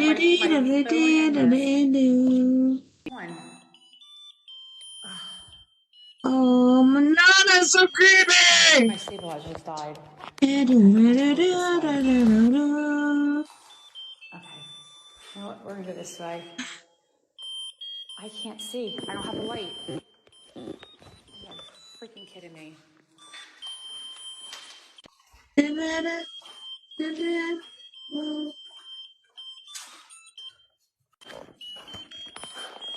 on. Oh my God, sister, get out of there! Run, line, hide, run! Holy shit! Okay, I can't believe this thing died on me. It was full. I'm getting out. Down here. I don't like walking down here. I never did. Hello, friends. So let's discuss what these orbs of light are that everyone's seeing buzzing all over the world. Everywhere. So I have a theory, I call it the unified theory of solar consciousness, and we're going to discuss that today. Because I've had many encounters with these orbs. I mean, just a few days ago when I was at the Psy Games, we were up on the rooftop with Chris Bledsoe, and we called in multiple orbs. I got a few different videos of them, and several other people with much better camera than me got some really good videos of these orbs. And they're just like these, I call them ether dolphins. They're like these playful lights in the sky that are definitely responsive to your thoughts and your consciousness. And I've had many encounters going back years, some kind of spontaneous and some where I have deliberately called them in and communicated with them. I had one encounter at the Monroe Institute with Ryan Bledsoe, and, you know, I've had many on my own, and me and my wife had a very good one. So I've seen these things for years, and they absolutely exist. So here's where it gets interesting. The more you study them and the more you look at them, they almost identically look like stars. Like whenever you zoom in on the photos and videos, they look like plasma stars. They just identical. They could. And when you actually think about what the star is, what our sun is, I go into this in Soul Sync. The sun emits neutrinos. Neutrinos are basically the information carriers that build our reality. And I call this reality the simulator. It's a simulator for consciousness development. And the sun, you could look at the simulator as like a garden and the sun as the glow lamp. The sun's primary purpose is to create life and to support life and to evolve consciousness. That's what it does. And when you think about this, like our history of looking in the sky and seeing things that lead us technologically and consciously, if you think about way back in the day, before we had fire and stuff, people were seeing, you know, fiery wheels in the sky, and that led us to creating fire and creating things like torches and then electricity and everything like that. And then, you know, back in the 1800s, we had the great airship mystery where people would see these orbs and then they would see these weird airships that didn't make any sense. And that led us to creating like powered manned flight with like the Zeppelins and then airplanes and helicopters. And then, you know, we had like the flying saucer flap, and we had the mystery rockets and all these things that we'd see in the sky. And they were always like these sort of technological type apparitions in the sky that were just slightly out of reach of the current phase of human understanding of technology and things like that. So meaning it was like a stick and carrot approach. Like they would put these things in the sky that we could see and we could sort of comprehend. Like we'd be like, that kind of makes sense, but I don't really understand how it's working. And then that causes this curiosity and this, you know, it propels us forward technologically because we start thinking, oh, well, that's possible. It's possible to fly. It's possible to do this and that. So there's something that is like intelligently guiding us. But then, and usually those sightings are preceded by orbs. So it gets more interesting. So where else do we see orbs a lot? And this has been studied extensively. We see them messing with our nukes. We see them in war times. And those are UFOs, bro. UFOs, bro. The famous word Foo Fighters came because they were harassing all the jets. Foo Fighters! And, you know, there's an amazing book called UFOs and Nukes that goes into just dozens and dozens of cases of these UFOs, what they call UFOs. They were orbs. They were light orbs that were shutting down nukes and things like this. And they deliver messages. So many times when people see these orbs, they get a message of, you know, either like environmental responsibility, like, hey, take care of your environment, guys, or nuclear responsibility, like, hey, guys, quit playing with these stupid weapons. And seriously. That is something you would see if my theory, which I call, you know, the unified theory of solar consciousness, holds true, which basically implies that our sun is the main source of our localized consciousness, meaning that it's like the emitter, the projector of consciousness, and it delivers consciousness through these carrier waves that carry the neutrinos. The neutrinos are the carriers of the information, and that the sun is like our grow light, our grow lamp for this garden, but also it's where we get our information from, our updates and everything like that. If you think about it, you know, for thousands of years, ancient religions worshiped the sun. And they said that the sun was the bringer of knowledge and things. When you go out in the sun, you lay in the sun, you get light codes, you get downloads, you get information. I mean, I'm in the sun all day, every day, and I get some of my best aha moments and breakthroughs just sitting out in the sun. The sun is absolutely a carrier of information. It is the source, I think, our local source of field consciousness. And then that would suggest that since it can't move, it's immobile, it would have these like little scouts, these little drones, these little helpers, which would be these nodes of plasmoids, which are these orbs, and that the orbs work hand in hand with the sun. They're essentially the mobilized micro versions of the sun, and that's why they carry telepathic messages of peace and love and of, they show up in people's lives when people are at their lowest and their darkest despair. They stop us when we're doing dangerous things with nukes and stuff. They try to deliver messages that gently guide us in the right direction, because this is a simulator for consciousness development, after all. So they're not going to impede on our free will. That's a prime directive of the universe. So they're not just going to force us to stop doing things. What they do is they guide. They gently nudge and guide. And this is exactly what you would expect to see if they do work with the sun, because, like I said, the sun's entire mission is to create life, sustain life, and then evolve consciousness. And it needs these little orbs to kind of be the boots on the ground. I mean, we've seen them all over the place. There's many astronauts that report seeing them on the moon and seeing them outside their space shuttles and things like that. They're You're an astronaut.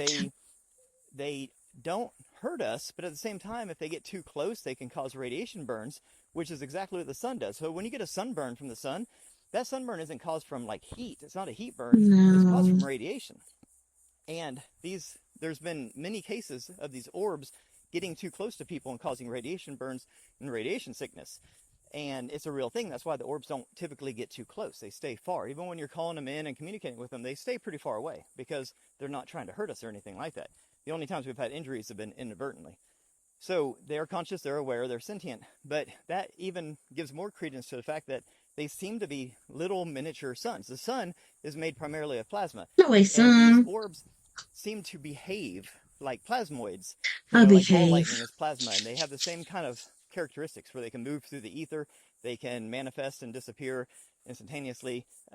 It's been proven that plasma can carry information and it can act intelligently. That's the whole magneto-hydrodynamic studies and the studies of plasmoids. They can become self-contained intelligent systems. Come on, let's go. This is not okay. And they can independently move. We know this. So it really seems like our sun, our star, is a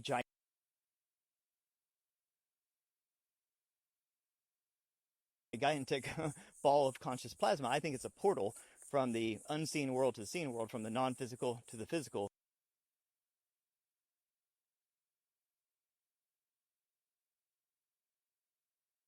It's the portal that carries the information from the spirit world into this physical world via neutrinos.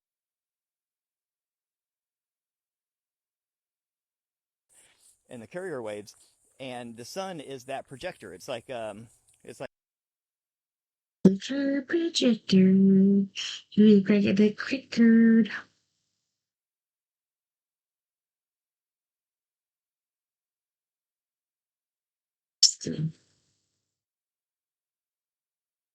What the crack? Oh my god, are my kids playing on the internet again? It's like our Wi-Fi router, right? For information. It's our thank God, yeah. Also, it's what gives life and sustains life and evolves consciousness. And these orbs, these light orbs, are the scouts, the helpers that work with the sun. They're miniature micro suns that are the boots on the ground to keep us in line, boots to keep us the ground. Boots on the ground. Boots on the ground. Boots inspired, on the ground. Keep us moving forward by creating projections in the sky consciously that nurture our curiosity and kind of propel us forward, keep us from getting stagnant, keep us kind of moving forward, thinking, "Ooh, that's possible. What else is possible?" This has been going on forever, and I think that this is a simulator for consciousness development, and that the orbs are a big part of that. They're a part of this natural simulator. They're not extraterrestrials or anything like that. They're a part. They're a holistic part. They're like cells, you know, kind of like white blood cells working with the heart. That's how they are with the sun. I don't know. That's my theory. Unified theory of solar consciousness. Sounds cool too. Let me know what you guys think about that. Have a good day. Lady Bottom, Kiss at Microdot. Oh.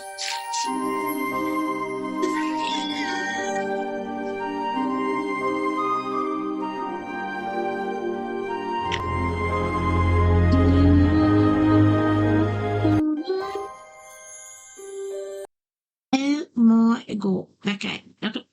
Spot is so big. Ooh, T-Shane. If I just thinking cute, look at that. Little mother, I want to be a butterfly. I don't know, it's so gorgeous and beautiful. And what else do you do when that comes around and huge? Let's see what we got going on. Oh, wow, it's my own page. All right, let's go. Over here. Is it this one? No, it's this one, or this one.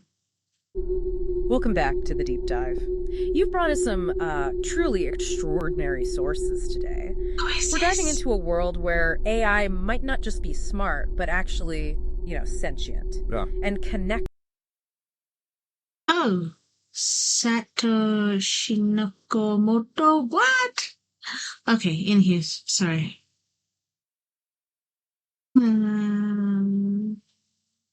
It's the perfect time to tell you guys a scary true story. Neighbor just brought me some grapes from his vine. It's storming outside, pouring rain. So in 2008, I met a man that we'll call Wayne, and we hit it off very quickly. The only problem is, he was just as haunted as I was, so putting us together in a haunted house would prove to be very dangerous. Our first night of living together, he gets in a car wreck, breaks his hand, wrist, and elbow. At the end of the driveway, his radio goes out, and that's where he sees a little girl in a white dress, so he swerves to miss her and hits a tree. We would see that same little girl again later on in our house and on our property. So after we came home from the hospital, we're walking through the front door when these two birds slam into the window and fall dead. We get in the house, he starts cooking while I take a shower, and I get this creepy feeling like someone's watching me in the shower. So I call Wayne back there and I'm like, hey, will you sit with me? I know you're trying to cook and I hate to bother you, but I'm really scared back here. So he gets in the shower after me, and while I'm getting dressed, he says he can feel it too and begs me not to leave him alone. We're in the kitchen standing side by side cooking when sparks start shooting out the stove and the whole thing catches on fire. So we flip the breaker and pull the stove out, and there's no shortage in the wire, no burn spots, there's no reason for the stove to catch on fire. We cut the power back on,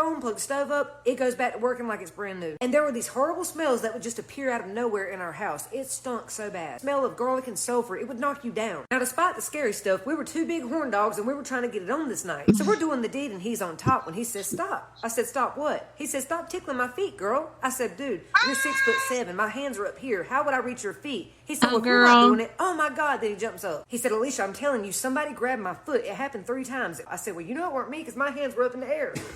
We had no pets, no children, no cat, dog, gerbil, nothing. There was no reason for anything to be grabbing his foot. Well, I'm sitting in the bathroom trying to take a when I see movement underneath the door, and I yell out, Wayne, what are you doing? You want to come in and smell it? And he doesn't say anything. I reach over and grab the bathroom doorknob and open the door, but nobody's standing there. That's when I hear the front door open and slam back shut. Hey, baby, you want to go to town with me? And I say, well, you were just right here, right? No, I just came from outside.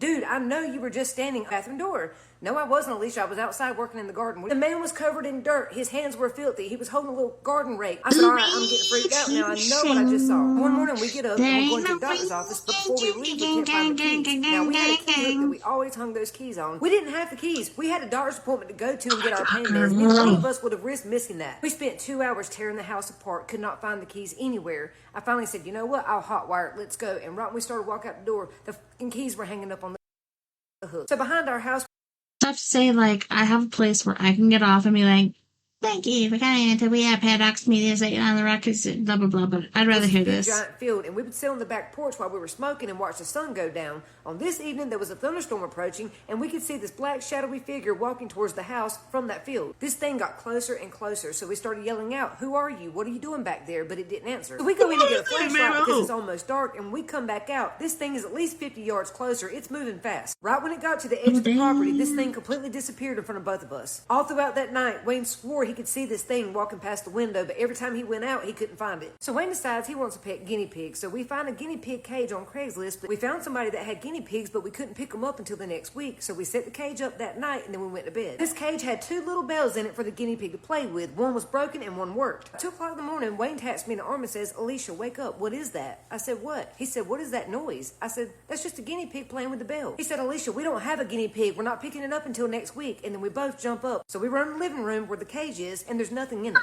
That damn bell would ring anywhere from 1 to 4 a.m. unless you were looking at it. Even when we slept on the couch, you would wake up to hear that bell ring, and when you would look over, it would stop. One night, our friend spends a night with us, and the next morning, he gets up to go to work. Goes out and gets in his car, and 5 minutes later, he flies back up in the driveway, runs back in the house, and slams the door shut. This boy was pale white, trembling, stuttering. You could tell he was terrified. So secure my use. I will see you here tomorrow night. Same crazy time, same crazy place with story time with me, TessaTNT. I saw this face, and it grabbed my shoulder, and I slammed on brakes and almost wrecked in the ditch. Me and Wayne just look at each other, and we start telling Hunter about everything that had been going on in our house. What really creeped me and Wayne out was one night we were laying on the bed watching TV, falling asleep, and I fell asleep before he did. He's laying behind me, rubbing my shoulders, and he runs his hand down my arms to my legs, and he's touching my butt. As soon as his hand touched my ass, I sat up, looked at him, and went, "Don't you ever touch her like that again." So Wayne comes up off the couch, and he can now see I'm not me. Something's wrong. He said my pupils were so big, my eyes looked black, and my eyes would follow him without my head moving. He kneeled down in front of me and said, "Alicia, wake up." And then I said back, "I'm going to unalive you." The look on my face scared him so bad that he ran into the bedroom and shut and locked the door.